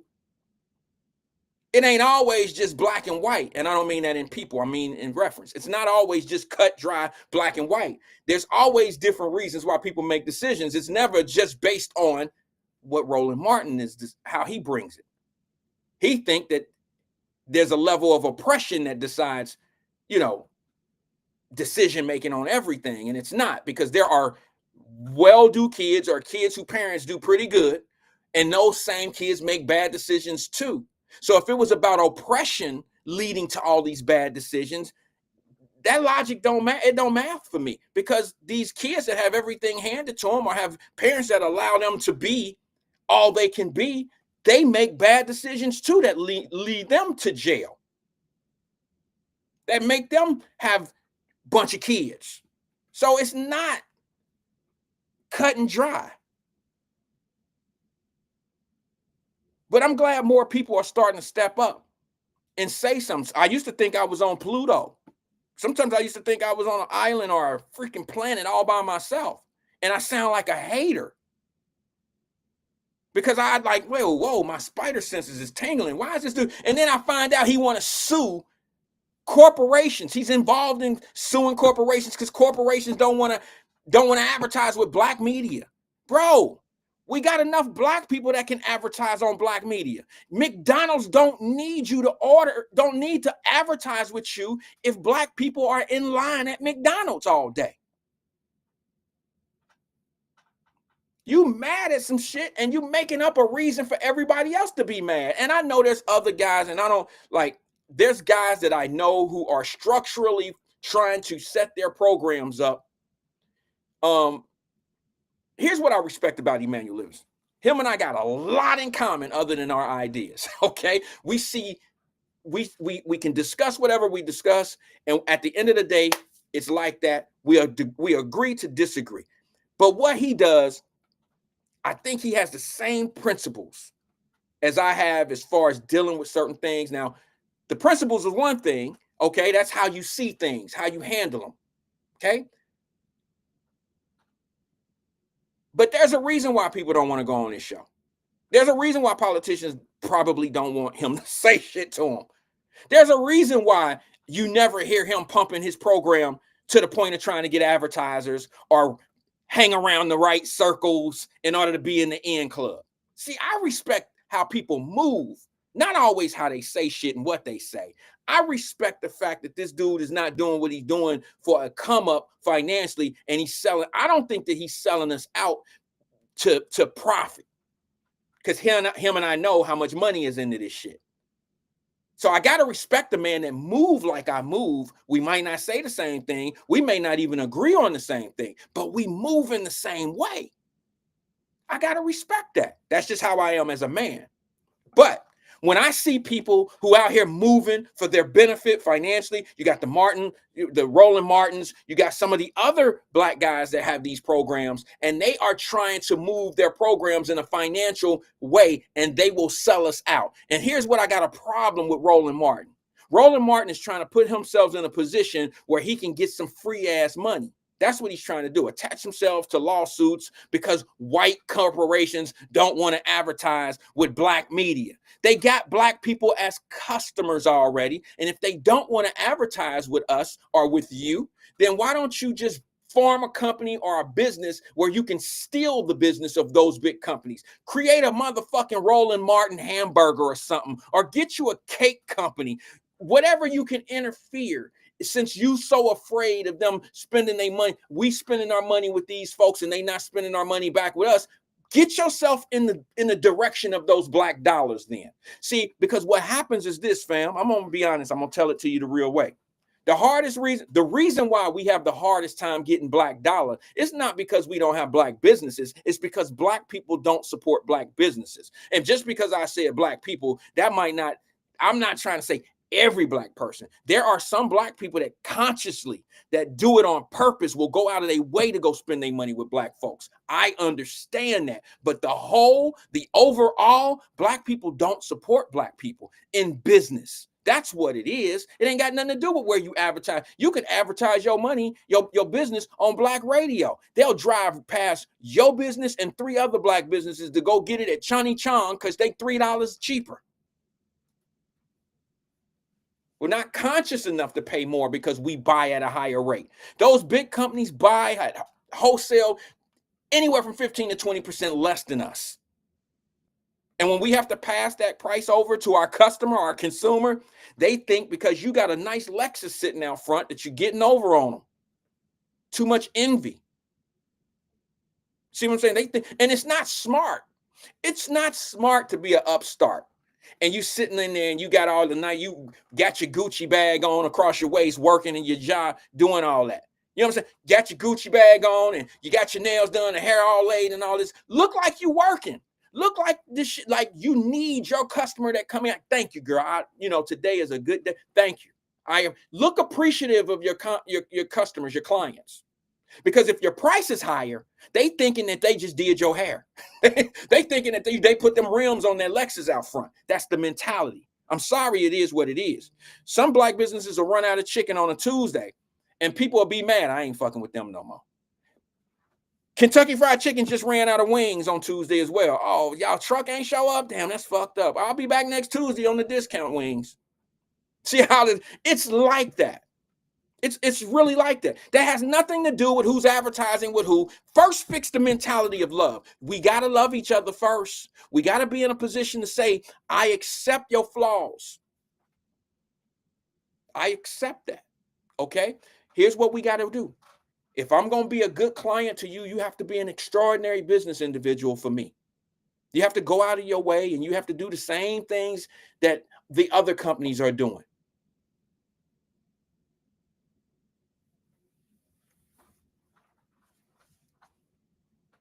I don't ask a company, when I go to McDonald's, it got to be clean in there. If I go to a restaurant, if I go to my Firebirds is one of my favorite little spots. I ain't fucking with Firebirds if the bathroom dirty and the floor is not swept. And that's a high end, not a high end, but it's a higher Applebee's or what's that? Outback. It's definitely a higher scale than that. But I don't care who own it. I go in there and it's raggedy. I'm not coming back. But we be looking for shit for the black restaurant. Oh, man, they didn't even paint my motherfucking, the bathroom need to be painted. You know what I'm saying? We be looking for shit to be wrong. And that's why I stood on my toes and stood in my spot when that dude came into Cincinnati. What's his name? The Darius dude walked in Cincinnati and tore down all them black businesses, black restaurants. Okay, it's one way to come in and tell people you could critique them. But to come in smacking on the food and thinking that you try for your own personal benefit, he did that for himself. There was no way that was productive. There's no way that was productive of what he did to make them improve, because they lost money. And then when you think about it, he's not doing anything to better that restaurant. He could say those things, and some people will really think, oh, well, since he said that, that'll make them do better. Why don't you just come in, if you about it, tell them, announce that you coming, like, you know, give them a heads up so they'll be on their best behavior. So they'll be, and I know some people don't believe in it, like, but bro, that's not telling the truth. Give them a shot to know that they being microscoped, that they about to, and that's only because I think deep down inside, sometimes we have to do that. Sometimes we have to uplift. Sometimes if Tanika, I got to use you again because you just chimed in, and for that I will read your comment after I make this statement. If Tanika was to send me a cake and I hated it, I very doubt that I would. I'm pretty sure her shit is dope. If I hated it, you'll never hear me talk about it on the air. I ain't gonna lie to you and be like, oh, that's the dopest cake in the world. No, I'm not gonna do that. However, what I would do is just not talk about it. See what I'm saying? I'm not gonna come on the air and be like, man, that motherfucker was rough. It was rough around the edges and shit. She left some of the damn skillet on there. I never. I wouldn't do that. I would even reach out in the DM and be like, hey, that one that I got, sis, that wasn't the best one. Here's what I was thinking, you know, that's what I would do. See what I'm saying? You got people out here that get clicks and likes and laughs off of other people's downfall. And they don't understand the work, the preparation, the time, the money, the effort that you put into your business. They don't get it because they don't do it. Their space in life is to make everything funny, class clown, and they don't understand what they're really destroying. That's why I didn't like when that Darius dude went up to Cincinnati talking that shit about them black-owned restaurants. I didn't like that. And that's because I know how hard it is. You don't know, bro. You showed up on a Tuesday. That could have been the day that could have been the worst day of the year for them. And then you come in and you playing. You didn't go to no white restaurants and act a fool because white folks ain't listening to you. Why don't you go be a food critic to some people that's up there getting $75 steaks on the plate? Why don't you go do that, Mr. I Know Food? So somebody real could come in and be like, bro, you don't know what the fuck you talking about. See, instead of being useful and unuseful to our community, why don't you go be useful to that community and critique them and see how far you go, how much wind you get under your sail for saying that shit about those people. See what happened. See how that community react. Be a little bit different. Denise Davis, what's up, sis? She said, Darius can't keep a health inspection current. He can't say nothing. Nah, you know what he doing.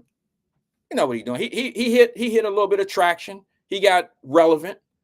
And then what he did is he did what a lot of people do when they get a little bit of fame, because it ain't fortune, it's fame. He did what he do. He can't handle it. Everybody can't handle fame. You understand? People can't handle the fact that people pay them attention.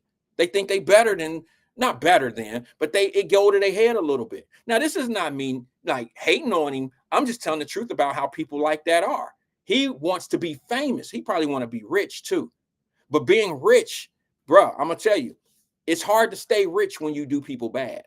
Now, I know people might not believe that because a lot of people been taught that rich people, bad people. In order to be rich, you got to do people bad. And that's not necessarily true.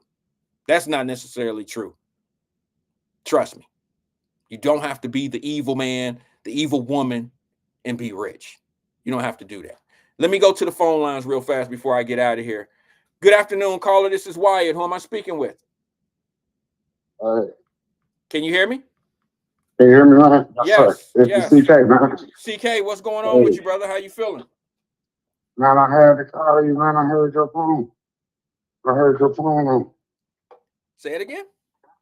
I had to call you. I heard your they had the platform on. They had the, what's it called? They had the, what is it called? Platform? What is it called? Podcast? Podcast. There it is. Them words be shuffling. You hear me? They words be shuffling because when you came, see, I was supporting restaurants, but I thought they was black, but they was white on. I can give you two examples. Wyatt, I called you to give you two examples. Okay. I thought Mr. Jeans was black owned based on the name. Mr. Jeans Yes, I'm thinking. down in Westwood. I spent about $340 before Wait I a minute, found out. CK, hold on, bro. You just hit me hard. Hold on a second. Are you trying to tell me that Mr. Jeans, the hot dog stand in Westwood, is not black owned? No, that's them. It ain't he. I just Boy, talked you to people that lying. know him. You lying. Please tell me Have that you you met the don't guy? know. I did as a kid. What was his race? I thought he was black. And maybe somebody was bullshitting us, man. But I thought that Mr. Jeans hot dog stand in Westwood, down by Moosewood, was black. I'm trying to tell you that's how deep that's how deep the roads goes in the concrete. Wait a You minute. hear Can me? anybody confirm We've been that? supporting black businesses that we thought was black, but they white. Yes, like Mr. G. I'll be honest with you. I'll be honest with you. They had me fooled, but I didn't. It's so long ago, you know.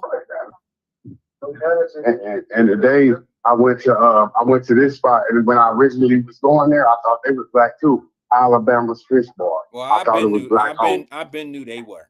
I've been knew that they were. So you knew him. You always. So you knew. See, remember I moved back to Cincinnati. I left as a kid and came back. Remember? Mm-hmm. Yes, I remember saying that. So when I came back, I'm thinking, oh, let me support the black establishments, Mr. James. Now the one I knew, Camp Washington, I knew they was other. They was other. You see what I'm saying? Caucasian persuasion. Tanika says, I've been knew Mr. Jean was white for years now. I didn't know that. I mean, you know what? To be honest with you, it's never come up in a conversation.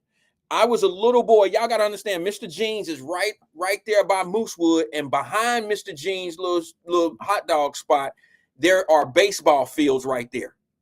We used to play as a kid. That was where OIC, we used to play our games down there sometimes. And we would go to Mr. Jeans and get the hot dogs and the hamburger or hot dogs and the drink right there. And I was under the impression that the man, he must have been the manager or something. And we was introduced to him. I'm talking about, I was a shorty. I was 10 years old. I'm thinking that's the owner, because the brother was giving us all the stuff. And they were like, thanks, Mr. Jean. Thanks, Mr. Jean. I even said it to him. Thanks, Mr. Jean. So all that time, I thought that was Mr. Jean. This is excellent marketing, sir. They fooled us. I don't know if that was intentional. I mean, I'm not saying. Yes, it was. Yes, it was. To get the people in, to get the money. Oh, no, bro. You don't have to do that. You don't have to do that. All that money. No, CK, I have to disagree with you. And I think, are we going to have to square off in this ring today? Yes, sir. You think so? Yes, sir. Okay. All right. Well, buckle up. Yes, put your chin strap on. Because look, let me tell you something. White people don't have to disguise their businesses in black neighborhoods. We gonna buy from them no matter what. Oh, okay. I see what you're saying. Yeah, if everybody on planet Earth knew that Mr. Jean's hot dog stand was white owned, his spreadsheet would still look the way it looked to this day. Hold on now. All right. Rebuttal. Okay. I'm saying that. No, I'm on the phone, sir. I'm on the phone. Yeah, I apologize, sir. Now, my rebuttal to that, sir, is that you will, we can increase profits by 20% in this neighborhood if we claim that it's African American. Let's have a baseball. When the kids play baseball, you go out there and hand out you do the dogs and you just tell them Mr. Jean. Now we increase by 20%. We got Mr. Wyatt going home telling his mom that it's black owned. We met Mr. Jean. Now we got 20% increase on sales because of people like me that want to support black businesses. No, wait a minute. First of all, 20% increase. First of all, no, I don't know where you got that number, but first of all, let me say this to you. We didn't go. There go my brother Donald Varner. He's from down the way. It's one of my sandboxes as well. He know what I'm talking about. We didn't go in Vince Martin because Vince Martin was black owned. We went to Vince Martin because Vince Martin had to offer. He offered something to the community. We didn't walk in at 9 and 10 years old and be like, we about to do business with Big Louie's because it's black owned. We about to do business with L&R Fish Bar because they black owned. We didn't have those mentalities. We didn't look at it that way. We just went into the stores that were in our community. We didn't go into GJ's because we didn't go into GJ's because they was black owned. We went into GJ's because it was a store in our neighborhood. Harry's was white owned, and Harry's was there for years. You see what I'm saying? So you don't think I could? So you think I couldn't sell this to a white businessman? Like, look, give me the upfront money. You don't act like we're a black-owned company, so we can increase sales. You don't think that's a good sales strategy? Say it. Increase sales? Say it again a little bit slower. I think I heard you, but I just want to make sure that it came out right. What'd you say? Okay, we go to a Caucasian businessman, and I offer them, listen, we're going to go open a business in a black neighborhood, but we're going to claim that it's black-owned so we can increase market and profit sales. No, I don't think that happens. Not for the reasons of what you're talking about. I think if a white man approaches a black man about getting in business with him for minority status, it's to be able to get contracts from the city. It's not because he's trying to get into the black community. He can care less about the black community. He wants the money that the city, I don't want to call it DEI because that's not what it is. He wants to get minority contracts. So I got proof of it. I got proof of it, bro. You can look at Evans Landscaping. They got caught. Evans went to jail. The white company. The guy went to jail because he used a black man to do a shell company. And Evans was just using the black man's status, making it a minority company. This is up in Cincinnati. This was recent. Yeah, I know about Evans. I know about Evans. Well, he went to jail. He got 5 years fair time for what he did. He was milking the city. That's the only way they would come in and say, hey, I need your minority status. I'm going to give you another one. It's another guy that just went to jail using a black man for his minority status. Guess who it was? What's his name? PG Sittenfield. Y'all don't know nothing about that because y'all don't listen, because the people that's talking to y'all about these people don't really want y'all to know the truth. But PG Sittenfield went to jail because he had to go to he listened to what's his name? Ndukwe. Ndukwe was not valuable to PG Sittenfield unless he was at minority status in business. Do you understand what I'm saying to you, bro? The only way he got in good grace back with PG and they got their thing going is because PG listened to Ndukwe, because Ndukwe said, hey, I got these contractors. Why would he care about contractors coming from Ndukwe unless it was a play? See, this is why I get tired of these people that want to act like they don't really see what's going on or how PG was playing people. And here's anybody that associates with them, play ball with them. Like I told y'all yesterday when I was kind of seeking my points, I pay attention to how people move, not what color you are. Because anybody that move with a snake, you are definitely a snake. See, it ain't black people, it ain't just black people, it ain't just white people. It's people that move around with these same people. If you associate yourself with these people and you in bed with these people doing business with them, then you are what they are. And a lot of them attach ourselves to these people because they think white people water is colder. You know what I'm saying? So they get in bed with them trying to make these moves for themselves, not for what they talking about. Think about it.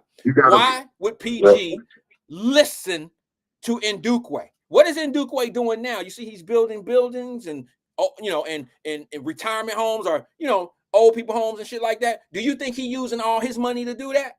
I'm not trying to get in his pocket. I just want y'all to understand. I'm just trying to get y'all to understand how this shit go. Pay attention to the people that don't talk about it. Pay attention to that. Don't pay attention to how they move, how people out here, how they talking to you. Pay attention to how the people who are around these people are moving, who associates and attach themselves to that. That's all I'm saying to you, brother. Look, that's how he got messed up, because when Ndukwe made that call, because he was already in trouble. Y'all can take this for whatever it is. It's Friday. I got time to lick my wounds this weekend. Why would Ndukwe call and put the feds on PG Sittenfield in the first place? I ain't never woke up one day and said, I'm about to set somebody up. I'm about to set somebody. No, you had to be incentivized to set somebody up. You see what I'm saying? You had to be incentivized. So in other words, the only way to be incentivized by the feds is if the feds got something on your ass and they say, well, we don't really want you. We want somebody bigger than you. Who can you give us? How you think that play went down? That's what it is. That's how it But is. see, you gotta understand, like you said, when you lay in the grass and snakes, like you said, you will get bit. Y'all go after prey, but like you said, eventually the snake gonna come get you, the king cobra. You see what I mean? Yeah. So they coming for you Yeah, well, regardless. here's the Like thing. you remember me? You remember I'm telling you who I am. They can't accept it, sir. Well, They can't accept it. I got you. But let's go back to the question that was asked at the beginning of the call. You asked me a question. If white dudes came and got black people and said, "Hey, let's do this company and we'll put it in minority status," wouldn't that up black people's business 20%? I don't know what the percentage of up would go on their spreadsheets. I can't address that. I don't know. It all depends on what type of business it is and all of that. But that being said, it's being done. It's been done. I just gave you 2 examples of people that got caught. There's plenty more of people out here that do that have not been caught. But see, if we were to just do it on our own and stay down on Lynn Street and bought up that, when I used to go in Vince Martin's, I used to go in Vince Martin, which was a pony keg type of game room type of store down on Lynn Street. He would pay me $25 to sweep the floors, and I would overhear him talk. Him and his wife ran that store. I would listen to his conversations, and he sat me down one day and he said, "Lil Randy, you know what? The biggest mistake I ever made," and some of y'all know that I've said this before because I share my experiences in conversation. Vince Martin told me to my face one day. He said, "Well, as a kid, swept the floors. He came in, gave me a juice and a quarter, and he said, the biggest problem, the biggest mistake I ever made with my business is I never bought the building. I never purchased the building." And it stayed with me for a very long time, CK. Because and you bought the building. And you bought the building. Exactly. And the reason why exactly. Right, because you have to invest in yourself. The equity is you. The government, the city, they're not the equity. When them grown men, this when you was a kid, right? I was a kid.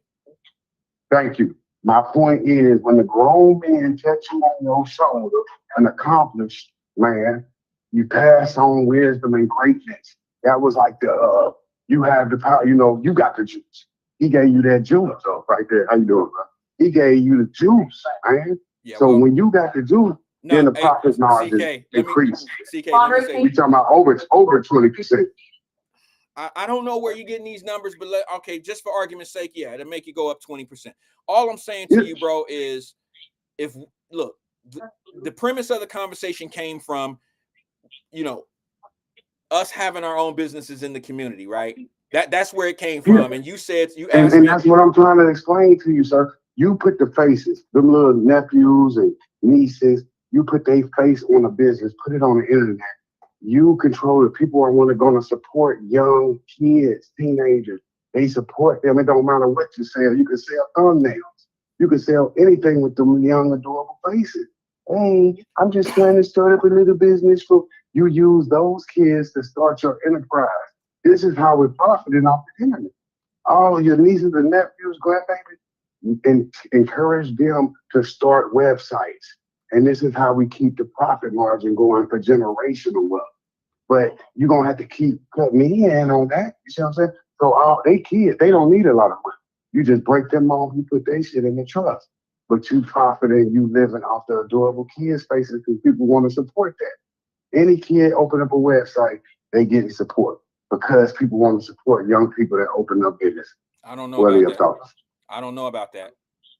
That's how you do it, Wyatt. I'm trying to tell you how to get money in the internet world. Use the young people's faces. No. I get it. I understand, and I appreciate you giving me the strategy. Look at Livingston with his little girl. Livingston be on there with his daughter. Look at his subscription. He done went from 100 people to 100,000 just putting his little granddaughter on there. Okay. That's lit. What afternoon thing? Afternoon experience. So he has 100,000 people now. Just when he put his daughter, ever since he put his little niece in, that's what I heard him say the other day. I'm gonna have to call E and get that blueprint from him. So you never put your grandbabies on her? No, I don't have any grandbabies, but Oh, I mean, nieces and nephews. I mean, that's what I'm saying. You know, kids sell. They like to support children that open businesses, especially little teenagers, 12. You got these girls, oh, eyelashes, nails. We gotta tell them how to get the money. You don't have to well, be illegal all the time. Huh? I've You been don't have to sell drugs. You can sell right. legitimate legal products. Why? I You don't agree. have to be a criminal, sir. I agree. I agree with you. I agree with everything you just said. I can't fight that. We have so many, and people do. You do know that all black folks that are entrepreneurs and out here making money and taking care of their families, they're not all black. They're not all drug dealers. You know that, right? No, I'm saying No, I'm saying we what you're getting saying away. that we No, should I'm talking be about the doing. ones that are. I'm trying to stop. We got to stop the violence in Cincinnati. We don't want no more homicides. I don't want to go to no more things. Do you? No, I don't. CK, You I got, gotta run, bro. yeah. I'm up at the clock, but Thank you, man. I appreciate your Hey, effort. thank you. Hey, we had to go. All Had to right, go. brother. Thank you, man. All right, All man. right. Thanks for engaging with us.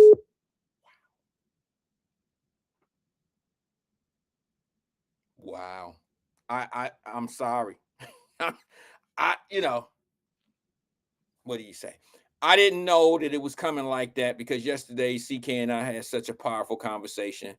I think what he was trying to say, I understood what he was trying to say at first. Then the shit, you know how it is. He switched them gears and shit be going crazy, and I just sometimes I lose it. But premise of what he was saying basically is if we had more businesses, if white guys was coming in or white women were coming in and they were asking black folks to piggyback off these businesses and putting them in the black community, wouldn't that work? Wouldn't they, if we pretended to be black businesses in the black community, wouldn't that work? And I would say to him, no. All right, because we have had a lot of black businesses in black communities and they just don't do well. Okay, because for some odd reason, a lot of people do not make it their priority to shop with people that look like them. And to prove it, generally speaking, when you go to a different city that you've never visited before, go to New Orleans. Okay, I used to live in New Orleans, so I'll use them as an example because I know the streets, I know the area. I still go. I got friends and family that live there. So let me just use New Orleans as an example. If me and Carolyn Smith, Donna, Lamont, if we all wanted to go on a trip to New Orleans, here's what we would do. Now, I like to visit black communities and stuff like that. You know what I'm saying? This is what they'll do. They'll tell you where not to go. And those are usually high crime areas that are black communities. All right. But they'll also have Chinatown, Greek town, Latino, Spanish / Latino town, shit like that. But they never have a black town. The black town is where you don't supposed to go because you'll get your head knocked off. And that's where the hood is. So that means, how do you represent yourself as a business in a black town like Cincinnati or like New Orleans? When somebody tell you, like when I talk to Twin and I tell Twin, like, hey, I'm going to Chicago this weekend. Where do I get some popcorn if I don't want to get Garrett's popcorn? Where do I get the popcorn? And he steers me in the direction of the hood to get some from Popeye's popcorn. I'm not going to that community because I got to go to the hood and go through so much danger. There's no black upscale community in Chicago that's running black owned, and you can sit there and say, well, that's Black Town, like Greek Town or Chinatown. We don't have that. Show me a city that has it. I'd love to visit. Show me that city. I would love to visit. But you can go to Greek Town, you can go to Chinatown, you can go to Latino Market. You can do all that shit across go to Baltimore, one of the blackest cities in the country. Where is there? We went to Baltimore, and I'm saying to my little nephews and them, like, bro, we gotta go to the spot. We gotta go down the way. We gotta go somewhere where we see us, and we gotta go spend this money. We gotta stay on the harbor, which is beautiful, by the way. Overspend. I'm trying to spend money on a different level. I'm trying to put it in the community, and I'm trying to pay fair prices. Because when you go to Baltimore, like anywhere else, when you spend it in a downtown area, you overspending for shit. Everything costs more on the harbor. I want a nice steak. Well, I got to go get $80 steak on the harbor. You know what I'm saying? Why can't I go to a black-owned restaurant somewhere in a black community that has a strip of black businesses like Chinatown does, like Greektown does, like Latino Square does? Why don't I see that across this country? It ain't got nothing to do with the fact that they won't let us. The reason why we don't do it is because we don't have confidence of the support. That's my opinion. I'll just say that's my opinion. I don't feel like if I open up a business that people will patronize my business enough for me to put a black-owned sign in the window. Remember years ago when I was like, man, stop opening up businesses talking about I'm black-owned. Just open a business up for everybody. Don't minimize your dollar by trying to be down. Open a business. That's all I said. And people gave me the blues for that. And people don't understand. I ain't trying to be white and all of that shit. But from a business perspective, why would you limit yourself to how many people would come in your restaurant or buy your product? Because some people don't really want to support black-owned businesses. But if they don't know it's a black-owned business and they spending their money, then that's, you know what I'm saying? I give you a perfect example of what I'm talking about. 30 years ago, I had a client. I was just fresh out of school. Paul Wyatt can confirm this. You know, I bring receipts to my stories. I was working in finance, and I had a client who came into a black-owned dealership. Black-owned dealership, mind you. I was working. I was helping out a young guy. That day, I had a client that came from Western Hills, all the way from we were in Kenwood, right across from Kenwood Mall. Black-owned black-owned car dealership. Kingswood Chrysler Plymouth. This was 30 years ago. Mr. Chambly owned it. Black-owned, right? Chrysler dealership. White couple drives all the way from Western Hills. This was when Western Hills was a different Western Hills back then. White couple drive, they older white people. Come over to the Kingswood Chrysler Plymouth. I helped them with everything they needed. They left, called the dealership back. This is a true story. So don't ever think I don't believe in racism and shit, y'all. We just see it a little bit different now. The white folks call back to the dealership and talk to the white manager. We had everybody in there. The management was white. Everybody was white in management. There was only me and Paul White that were black on the floor, right?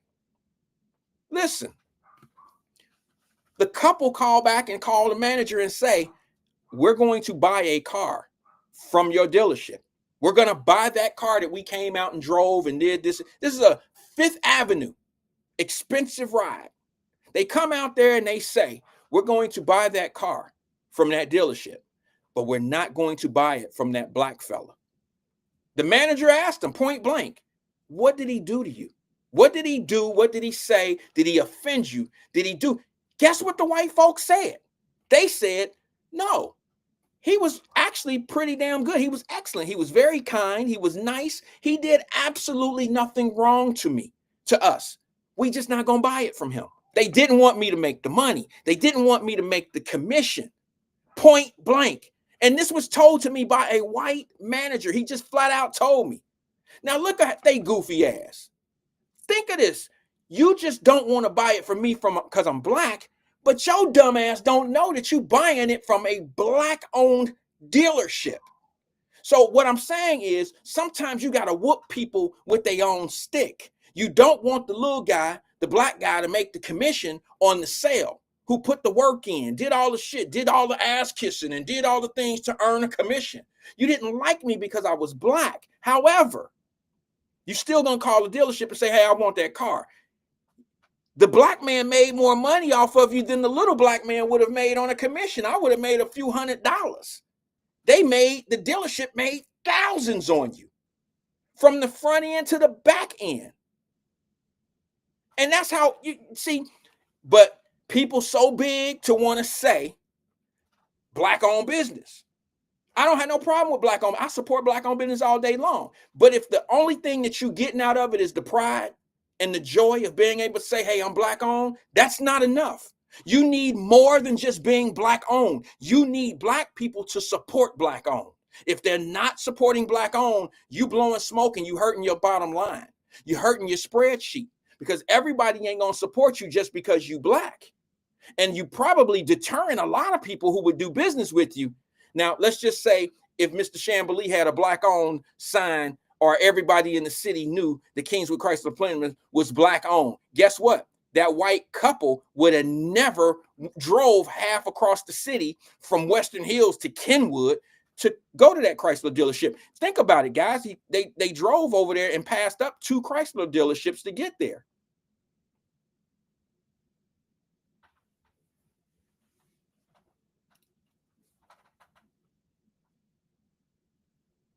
Jerica said, for me as a black woman, I support black-owned businesses. I prefer black businesses I prefer black businesses identify as such. Well, then the world need more people like you. Black folks need more people like you. Everybody don't think like you. I just gave you a perfect example, and I can show you all the black businesses that have been shut down in black neighborhoods.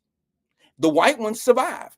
If you even look at today's world, 2025 in downtown Cincinnati, I know you don't live in Cincinnati, but if you look at the Cincinnati area, you look at the white businesses that have survived in the black communities, they all still there. Majority of them still there. The black one's gone. Explain that. How does Mr. Jeans, being a white-owned company, stay so long? He's been there since I was a little boy. I didn't know he was white-owned. It didn't matter to me, but I'm just saying. Explain to me how Alabama Fish been there since I was a little boy. We didn't have L&R Fish Market and all type of shit down there. Explain to me how these companies stay down there so long. The Asian lady down on Lynn Street, she didn't have that hair spot forever. I didn't seen Tiffany, Earl, and Dante open up hair spots down on Lynn Street. They all gone. Explain to me why our black-owned businesses that identify as being black-owned businesses, why don't they survive in black neighborhoods? That's all I'm saying. I'm just using the stats. I'm showing you the numbers. Why don't they survive? And I'll use my community that I lived in, that I scraped my knees in, that I fought. Me and Donald Varner. we fought. We played hide and seek. We played baseball.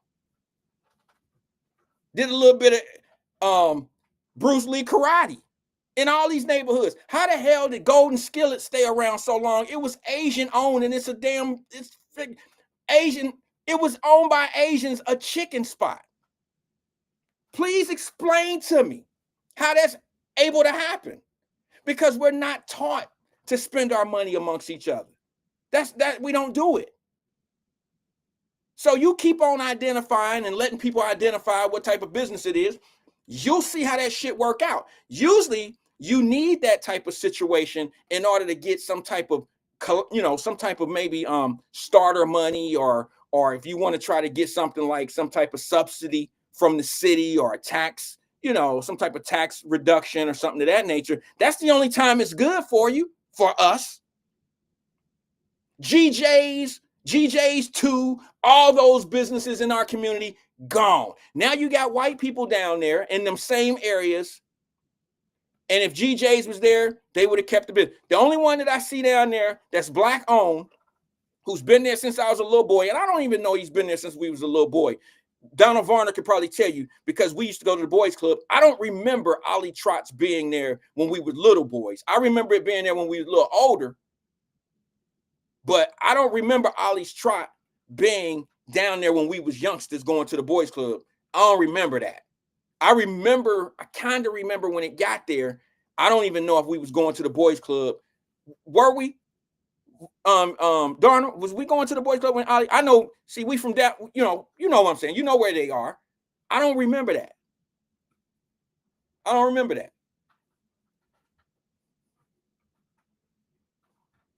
Darnell said facts.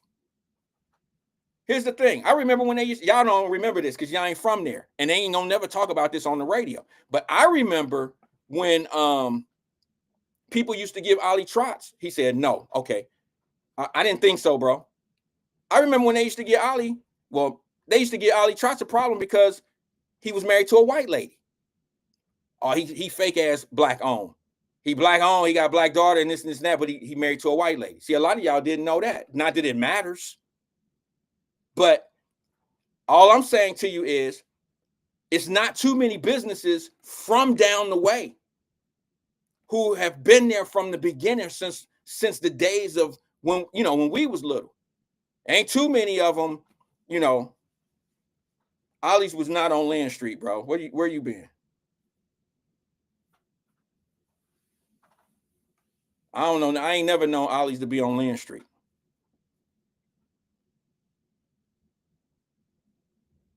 Ollie's only been one place that I can remember. It's only been right there. Is that Central Parkway?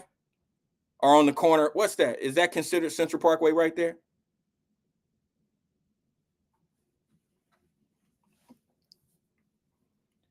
Liberty.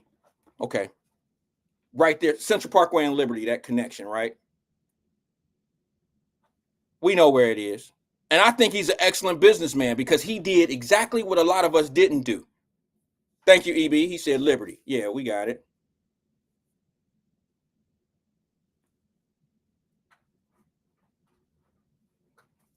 It's not on land, JD.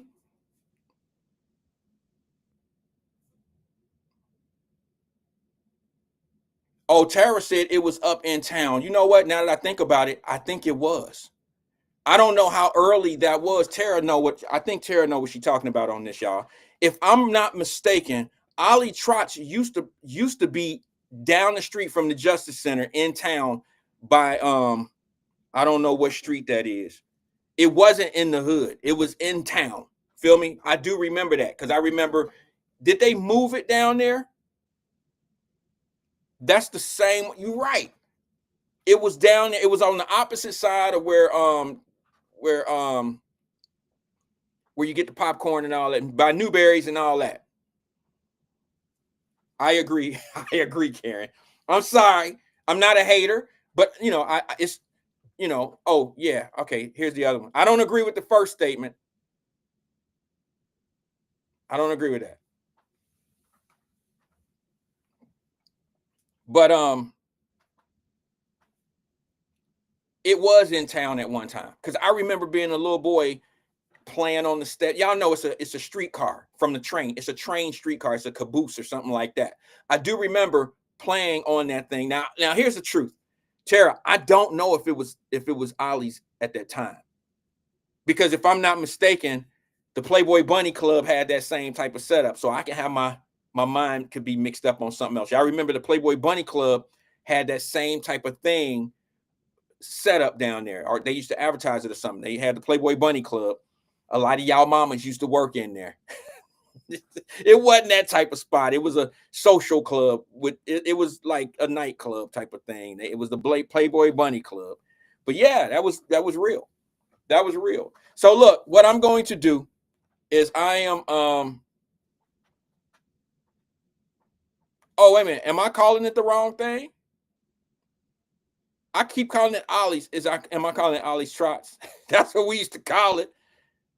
We used to go there all the time. We used to call it Ollie's Trots. It's Trolleys. Makes sense.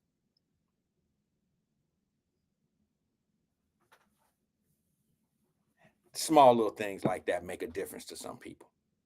I mean, that's, for some people, that just makes the difference. As long as they can get you on the conversation, if they can get you saying Mick if they can get you to say Mac instead of Mick or something like that, or Mick instead of Mac or something, then that takes all the power out of the conversation for some people. But it's cool. I ain't tripping on that. By P&G, it was down that way. Okay, so that is it. Where the Skyline Chili is right now, Tara, is that it? See what I'm saying? You know where that church is and all that down there? That I think it's a Catholic church. It used to be on that corner right there where Skyline Chili is, a little bit down the street from it, right on that corner. I believe that was it. Now that was some time ago. That was some time ago. I'm talking about,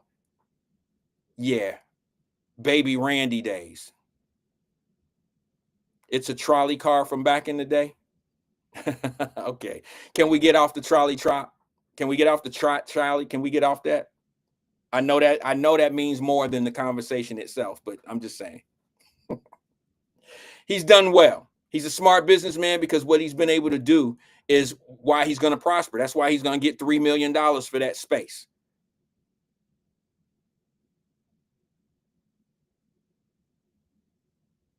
You know what I'm saying? So, and I know he probably didn't pay a fraction of that. Yeah, by the Red Fox Grill. See, I thought that's what it was, Tara. I thought the Red Fox Grill was the trolley. That's what I thought it was. Because I do remember the Red Fox Grill, but I thought that was outdoors and it was a trolley.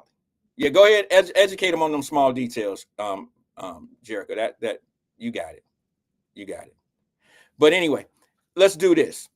Let's go into this thing before I get out of here because I really got to go. And not baby Randy days. Yeah, Tara. Tara, I really wanted to spend some time on you, to be honest with you, because the first time you came here to the program, you were like this. You said you were this quiet girl at the boys club. I was like, I gotta put a face to the name. I am so embarrassed. I am so embarrassed that I didn't know you. Here's the thing, Tara. Remember when I said, what was your nickname? You had a nickname, you just didn't know it. You had a nickname, you just didn't know it. You see what I'm saying? We all had nicknames down the way. You were quiet. I do remember you. I just seen your face on your social media page, and it explained it showed it. Now I get it. Now I know who you are. And one day I'm going to have a conversation about who you were back then. And if you go back and look at yesterday's program, you'll have a better understanding of hey, Donald, I didn't know who she was, bro, when she called in. I mean, I didn't know it was her. But I can tell you this. I bet you I'm so happy my boy here. Donald was here, and Donald went to the boys club with us. He remembered her because they back there like family, sis, and this and that. Donald can vouch who she was. He said, that's family. It is. But here's the thing. See, you lived up that way where she stayed. I didn't. Check it out. She was cold, wasn't she, Donald? I ain't saying was, like, not anymore or whatever. I'm saying back then, let's stay in the 80s. Let's just stay there. She was that little light-skinned girl, didn't say nothing to nobody with the long, pretty hair and all that old shit. You feel what I'm saying? Yes, I know who you. He said she's actually married to my nephew. I gotta be careful what I say. I'm being 100. Back, let's stay in them 80s or whatever days it was, 70s. I don't know. Do you remember that time? I ain't talking to you, Tara. I'm talking to Donald. Talking to my mans. Remember? She was quiet back in the day, didn't come over to the boys club that often and sat in the corner, read books. And go watch yesterday's show, Tara, and you'll see what I said about you. It was cool, but you might not have known that's how we felt. But you was quiet. You was probably the best catch. You know what I'm saying? And since you were so quiet, you didn't, right. That's what I said. He said, right. And no disrespect, she's still fine. I agree. But I'm just saying, Donna, when she chimed in, bro, I didn't know who she was because, we get nicknames down the way. You feel me? And I didn't know that's who it was. But Tara, I ain't said that name in reference to her in 30 years. So how would I put two and two together? Sorry, Tara, you definitely been off my radar all this time, but sis, nothing but love. Okay. We were childhood friends. I appreciated you then, and I appreciate you now. I really do. Donna stopped herping. Donna said, I think I remember who she is. No, you don't. I'm sorry, Donna. You don't know her. You don't know her because you didn't go up that way. You stayed down. You didn't go up that way. Not that I can remember, Donna. You wasn't up that way with us like that. Donna, we couldn't take Donna. Y'all gotta understand, Donna auntie. She the aunt. She the auntie. She the auntie. The auntie, I should say. She's the auntie. And the reason why I say that is because Donna will tell on your ass. But she was cool.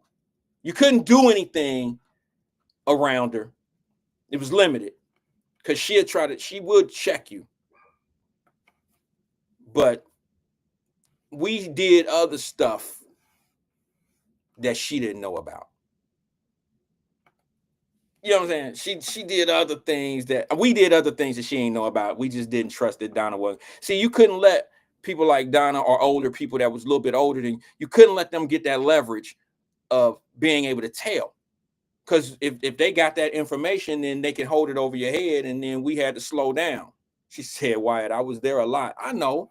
I just know that we didn't let you. Let me go to the phone lines. I'm getting people don't want to hear what we talking about right now, Don. Let me see something real fast. Let me go to the phone lines before we get out of here. Good afternoon, caller. This is Wyatt. Who am I speaking with? Yeah, you reminisce to 1989. I Man. can, I bro. ain't trying to hear that. I ain't gonna lie. I'm big at that, and I I'm love the doing it. biggest call up in here. Me and CK and everything. Everybody be Facebook window shop. See, I like your podcast and everything. Okay, thank Plus, you. I can step, can relate, reminisce and stuff for what I go through. People might not believe me, but I don't care. Okay, Till you step into my size 10, you'll know. Understand? I come that's from a what big size those city. gators are, bro. Is a 10? That's small. What you wear, 14 or 20? Nah, not You that. stand about what, 6'1", 6'2"? Nah, not Size 14 probably at the most. I'll give you a 12. Nah, I don't wear a 12. I was just kidding, twin, because I have small feet too. I wear an 11. Well, you're upper size than me and stuff with the salt and all that to make you taller to play baseball. Salt? You probably one of them type. You had to put salt in your shoes to make you tall back in the day. That's what they used to say. You don't remember that? No. Nobody ever told me to put salt in my shoes. No, I never heard of See, you older than me, man. I'm trying to put you on game. Oh, okay. Man, Well, I little wish I that you would have. know. I'm trying to put you on game. They used to say that. Put some salt in your shoes, make you grow. I didn't Hey, know you that. can, if you smoke weed, it'll stop your growth. So they used to say that all the time, man. They didn't listen. Yeah, they didn't listen. What's on your mind today, twin? What's Man, it's happening? a great show you got going on. Thank you, man. I rock with you, man, because you speak the truth. Well, thank you. I You appreciate it. speak the Not truth, everybody would agree and with people that. don't realize. I understand, and you got haters, and they report to certain ages and everything what you do and what you say. He's not telling the truth. He don't know what he's talking about. He's a lover and all that crazy. That I'm what? You're a crazy, Trump lover and all that crazy Oh, yeah, that stuff, don't bother and me. That don't you bother me. know. But if you just really face and just look at it like, man, just sit down, just was trying to judge a book by its cover and stuff, and just pay attention sometimes. You'll learn. You'll learn a lot. Everything. Yeah, Mr. James, yeah, I met him a year before he died.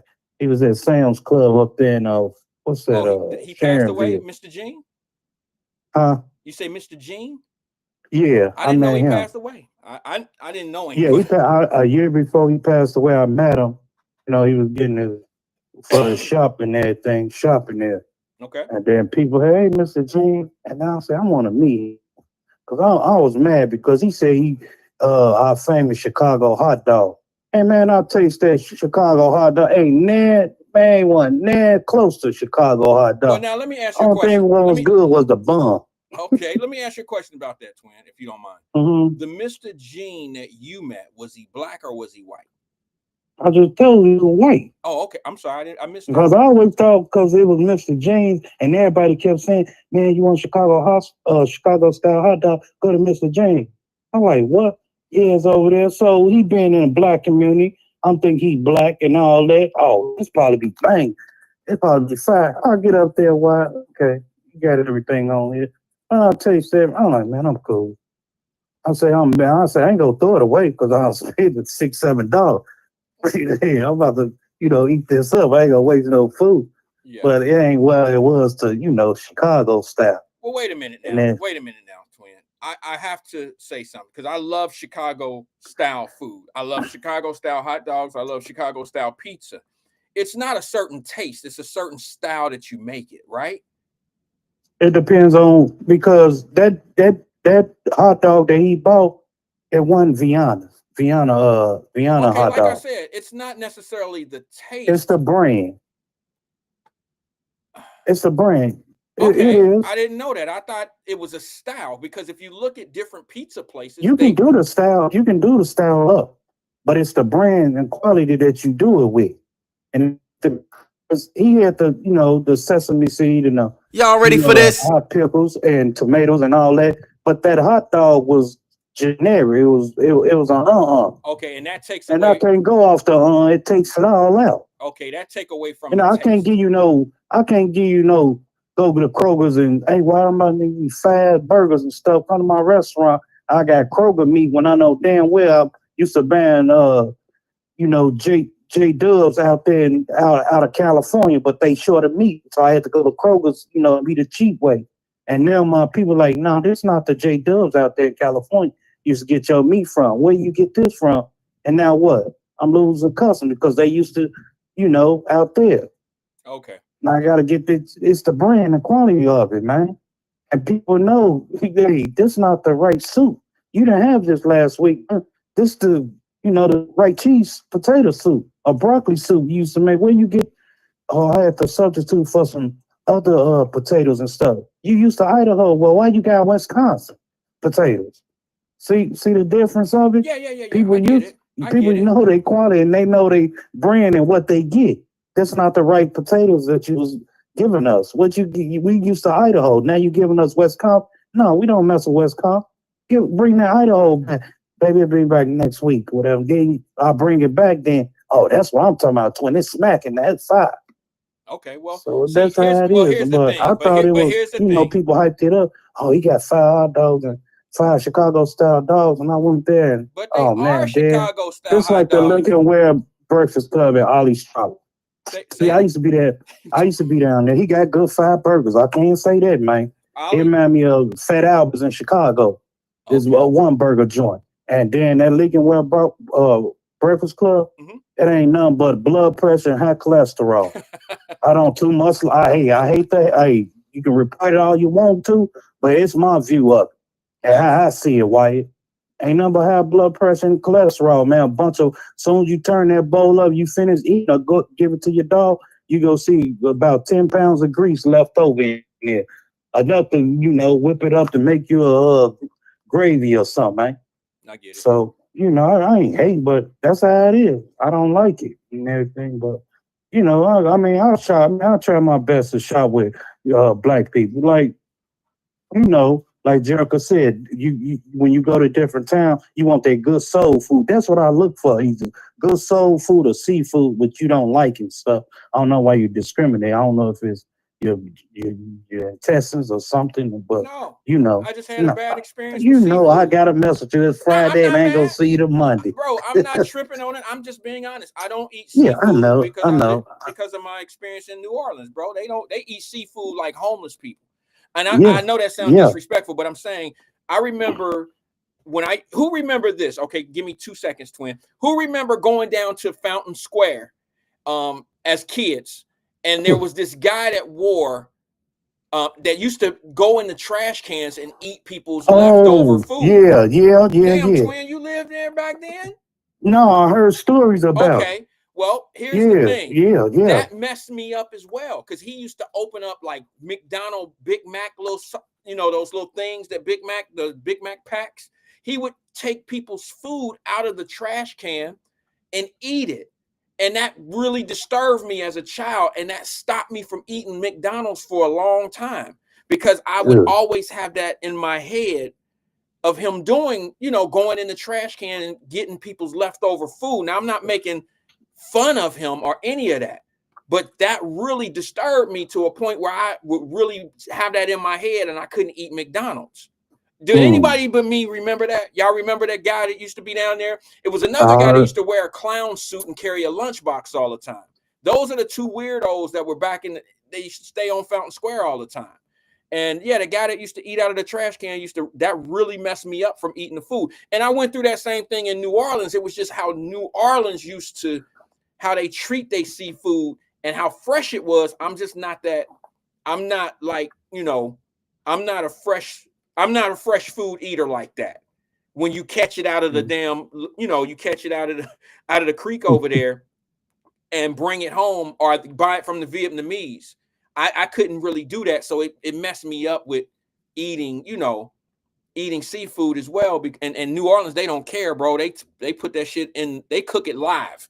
They bring it home and cook it in the hot water live.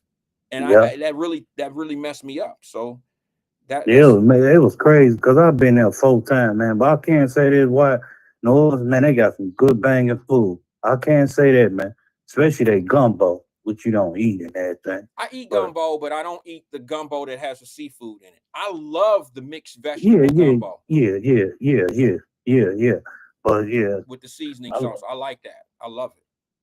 Yeah, but what I was gonna say was about dang, lost my train of thought.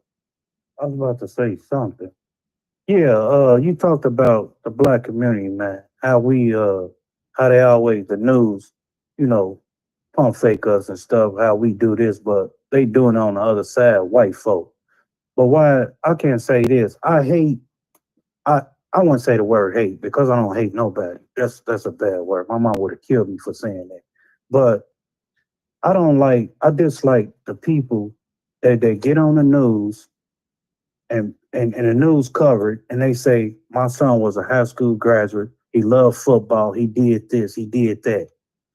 Let me tell you something, Wyatt. My nephew caught a body in Lincoln Heights. And he was around, dude, his intents wanted to kill the dude that he killed. His intent was to kill his cousin because of the transaction that was made and they did something to his brother.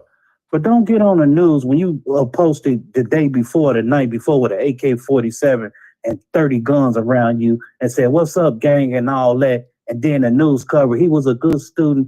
He played football. He did this and all that. He wouldn't do no harm. But the day before, your son got on here posting on Facebook and everything, social media, making Instagram. But you mean to tell me this and all that? Come on. And people get mad and send death threats and all that to my family. Now, I was about to come out of character, but I had to hold on. I got a son, a daughter, and all them to live for and all that.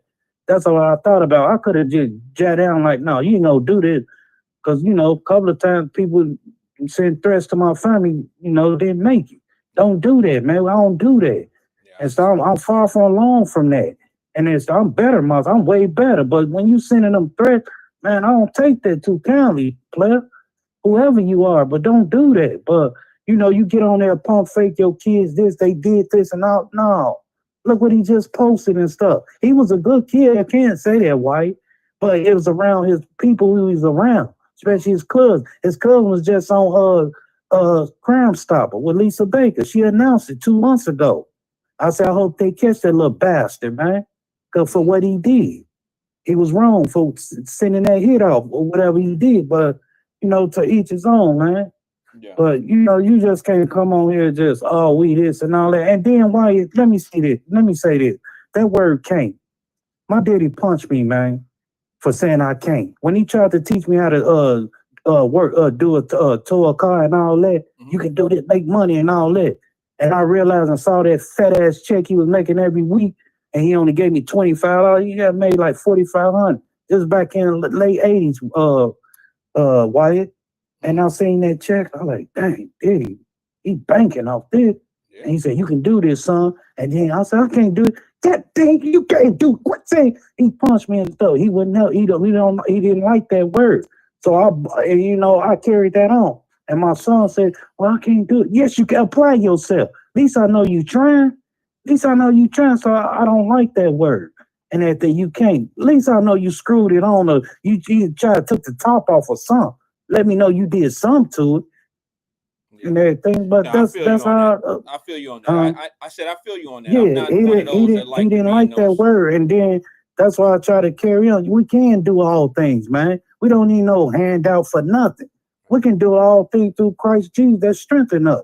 We got the powers that can be, man. And God don't put on too much on your plate that you can't bear, man. We all can go through it. We've been through the trials and tribulations, but we, as a black folks, we the strongest ass racist people. Strong race out here that is strong, man. People benefits off of. Man, you see all the TikToks and all that. What we do? We was in the cornfield. Our ancestors slaves. They got bored and everything. Why? What we do when we get bored? We go do a beat or something like that, bang on the wall. Oh, I like that beat. Oh, I'm going to put it on the track. We got them to give us a pen and paper. We gonna make an envelope out of it. Or they'll mail something or draw something, man. Oh, I like that joint. Send it to my girl and stuff. How much you charge? Yeah. They was doing it in the joint, right? Twin. The Hallmark got word and stuff. They was sending good cars out and everything, and they weren't buying the cars for Hallmark. They got word and said, like, why they ain't buying us? They need to stop that. They stopped it in the joint for a minute. Twin, come up for some air. Let me ask you a question, bro, because you said a couple things that I can't let slide. What's up, player? Two things, bro. Did you say Daddy was bringing home $4,500 a week, and that was in the 80s, bro? Late 80s, something like that. Probably more. Wee. So he was making like $210,000 a year in the 80s. Man, he was towing cars, man. I couldn't believe when I saw that check. Bro, he always told me, I'm broke. I said, you ain't broke, did. And I saw that check. He said, did my check up? I said, I don't know. And I hid it and gave it to my mom. I believe you. I'm just saying that kind of made prove some points that I had brought up some time ago of even. See, my daddy, let me tell you, man. Man, I come around gangsters. My daddy and them was raided and everything by the FBI. And it was crazy how it was. Gangster making $4,500 a week. He was towing cars, and my daddy ran his own business. He had people driving 18-wheelers, man. I get it, but damn, $4,500 a week. He was towing cars, and then he was strapping cars. Okay, I get it, but 18. How much is enough? You got $18,000 a month coming in. I mean, no risk of going to jail. He had people under him, man. He had people working under him. He had people working under him. When you say running piggybacks from Detroit, Indiana, all that. Okay. So he had to pay his people. All right. It was like 5-6 people he had under him, man. I'm just saying that when you bringing in money like that, there's no point of the streets. To me, I'm just being honest with you. I mean, I know people that make money like that. And they're not out in the streets. Let me tell you something, Wyatt. Money rule everything. And he had money. No. Yeah. Money rules influence. But when you got that life, when you about that life and this what you know, and this what you can do best, and you can make it real fast, it's a hard time to quit. It's hard. Well, it's very hard to quit. Let me say this, complimenting your dad about something. It's greed. Hold on. Let me say this, complimenting your dad based on what you just said. He was a master at towing cars. If he was making $4,500 a week, I don't see why you need more. But that's me. Like, that's just me. Because $4,500 in the 80s is probably the equivalent of making 10 grand today. You see what I'm saying? $4,500 in the 80s they had 10-cent now laters back then. You know what I'm saying? $4,500 a week is crazy money in the 80s. Man, everything was cheap back then, bro. You could damn near buy a car. You could buy a brand new car in 2 weeks making that kind of money. Cash. See what I'm saying? So I'm just saying, like, that's a lot of money I would have probably upped my game in towing cars. I'd have probably, if I concentrated on, if I got 4,500 coming in a week, towing cars, I got to figure out how to make 5,500. And then when time progresses, when the 90s came, and then he didn't make it to 2000, he died at 99, and then it started going cheap. When he was towing them cars and strapping all that stuff, it got cheaper and stuff. So he was losing a little bit when you go to the strap yard or whatever they was doing. He was losing a little bit, but yeah, man, he put me on game about it. And then, man, I could have ran it, but my mom was like, no, just shut it down. Wow. Yeah, she said shut it down because, it was hating and conflict, and his brothers and other people wanted to do it. And, we had his tow truck, and it was so much, man. We could have made a killing off of it. But my mama, once she say something, why you got to take heat. When she say, hey, she's a God-fearing woman, and I took heat. That's why I'm here, man. I ain't know about no damn Cincinnati. And she said, twin, your blessing, Cincinnati. No, you don't know what you're talking about. I'm trying to tell you, blessing, Cincinnati, twin. I came here, I've been blessed. And, I had to follow the word of God and what he embedded in her and stuff. So I had to, come here. And I've been blessed ever since. I want to stay so bad. Why? I swear to God, I did. All right, I swear, I miss Chicago, but you know, it was too much. She knew it was gonna be too much for her. She's like, leave now, go. And you know, I was gonna stay, and I took heat when I got out the joint. Hey, I gotta go. Mama said my blessing Cincinnati. Hey, twin, I've speaking been of gotta blessed. go, I gotta go. Speaking of gotta go, I gotta go, bro. I'm up against the clock, man, and I'm leaving this tonight. And then I wouldn't never take you nowhere, you know, you feel unwanted, man. I wouldn't send you off on no dummy, miss. I never sent you there to suggested that you 119th did. and West and stuff to black owned popcorn, well known on the website. All I'm I wouldn't saying, I wouldn't see you off no. Come on, man. I check in and stuff. Hey, what they doing on such and wait a such? minute, hold What on. they Let me clear that up before we go. I wouldn't see you to no war zone, man. I hear you. Come on, I But check all I'm in when sa- I go okay, to I Chicago. was making a point. It ain't about checking in and all of that. It was more about It where ain't about checking. It's about what's bro, let going me on. get the Can I? It's point. Let me okay. get Can I the go to that point out. community? It's okay. I go to that block. Let me get the point out. You might understand, you might agree with me, but at least let me get it out. Let me get it out before you disagree with me. All I was saying is, if the popcorn place is black owned, is it in a black owned area like Chinatown, Greektown, No, Latino market? no, Because we don't have companies established in no. cities like that, like other origins of people do. That was my point. I was saying that if Twin gonna send me somewhere in Chicago to get black owned popcorn, I can't go to a village. I can't go to a square. I can't go to Chinatown. I can't go to Latino market. I can't go to Greektown. I got to go somewhere and go through neighborhoods to get there. And there's no economic growth, in a black owned district. That was my point. I understand what you were saying, but Okay, then I'm why you seeing where mad? black owned at. And then it's a mixture of people. We ain't got no white folks in there. It's Latinos and Mexicans. Okay. And a lot of blacks over there. Ain't no whites over there. All right. Unless you go down to 95th. You're right. Other than that, it's a mix. You're right, twin. No. I'm not saying that you're wrong in that part. I was making And what you talked about the TDA and everything. I thought you were talking about the tax exempt. There's two ways to it. It's the tax or the Venezuela. The Venezuela. It's two ways. It's two ways to it. Right. It's a tax exempt type situation, or it's the Venezuela, or it's the takeoff game. Well, you dealing with three scenarios right there when you mention the TDA. All right, man, what do you know about that? Yeah, I know a lot about TDA. I know a lot about I know, TDA. and then I had, that's why I'm, verified, like, it's two different, you got the takeoff how game. could you miss what I know you ain't miss it, but I don't know if you're doing this for the crowd. No, I didn't miss it. I know what you're talking about. I affiliated, I said the TDAs and how our little young brothers starting to touch some of that stuff that they doing and how they moving things to our communities. Then you should know that I ain't talking about no tax exempt shit. Yeah, I know. Then look it up. People, I'm just trying to tell my people to look up some things so they'll have a better understanding of who really care for them and who don't. And why are you okay with these people being here and supplying us with the things that they supplying us with?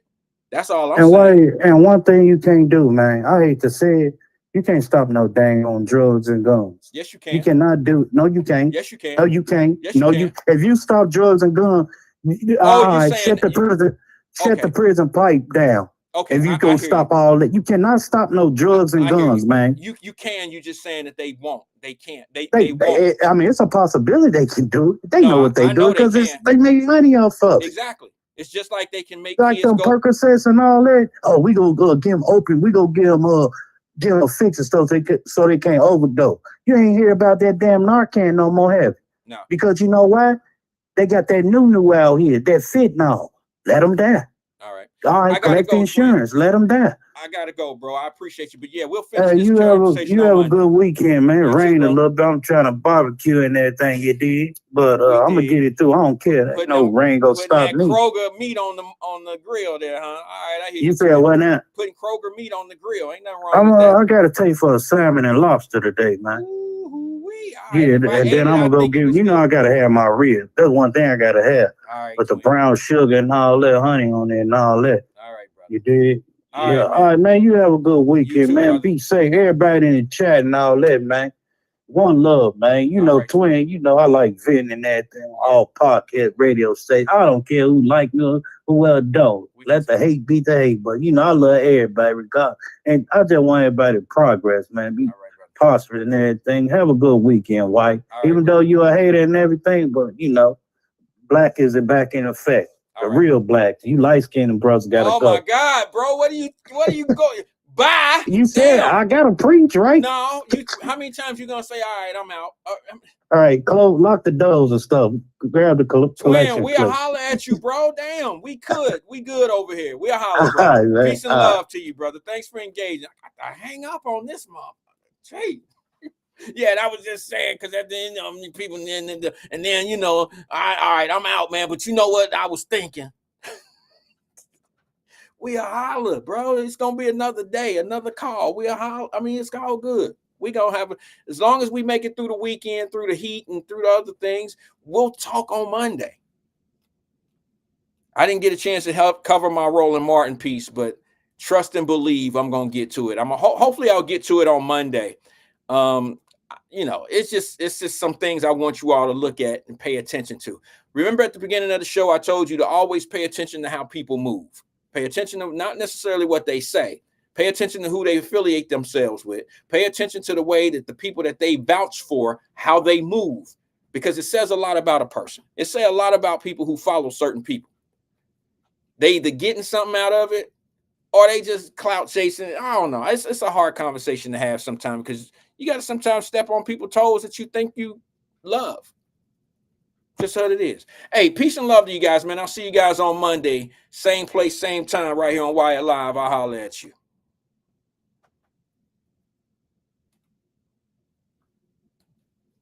Y'all ready for this?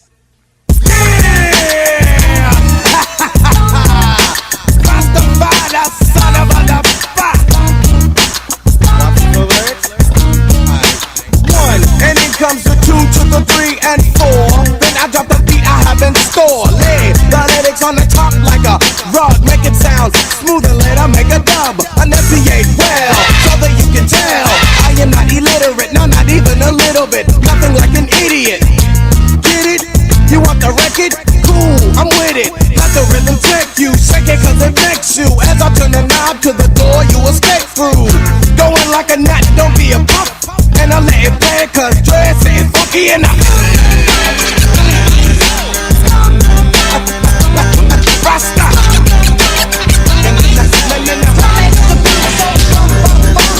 Let's get funky, let's get funky. Let's get funky, let's get funky. Let's get funky, let's get funky. Watch the smooth lyrics that take place. If you want another reason why it must be funky, yo, I am not a jackass, meaning not a donkey, so I will play the game like it should be played. Drop the funk and do the mix so the bass will never fade. Ship it to the station in your jurisdiction. Others say I'm dope and the others think I'm bitching. No crowd can avoid the D.O. to the C. When I'm P-E-O-R-O-I-M-I-N-G on the stage. See the simple fact is I am dope and known. I rock a funky beat without a chord, so here's my conclusion. You will enjoy the fusion, and I will ascend with the style that I am using. Knowing that it's tough, finished now a buff. I think I'll let it play, cause Dre say it's funky enough. Hip hop.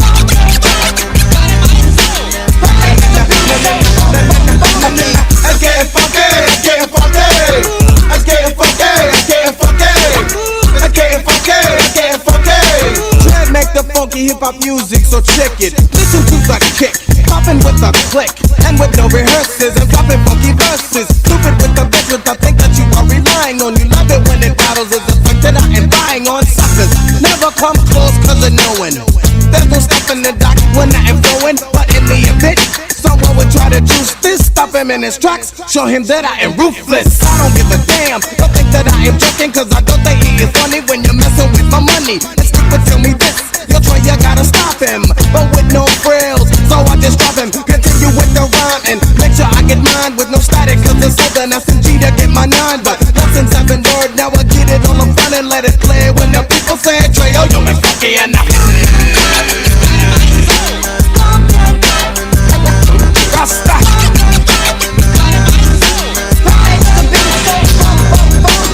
Let's get funky, let's get funky. Let's get funky, let's get funky. Let's get funky, let's get funky.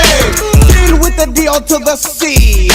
I need a break so I can check around. See who the hell that is sitting down. I want all chairs off the floor. And if he stands to the wall, show him the door. And I'm kicking the beat again. give you something to rock to. I go non-stop, to not to look at the clock. You perceive, but can't believe you're being taken. Why be so cool, you start shaking and shivering, cause I'm delivering the answer. Haven't seen if you're a hella dancer. You tried sitting, but it just won't work, cause the beat is so rock. So tell me, tell it, don't be funky enough.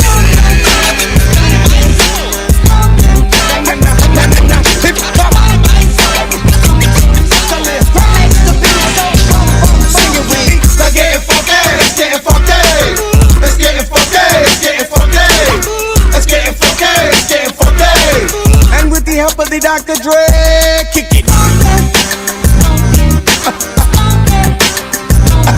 Na na na. Na na na. Na na na. Na na na. Let's get funky on the mix now, right? Let's get funky on the mix now, right? Let's get funky on the mix now, right? Let's get funky on the mix now.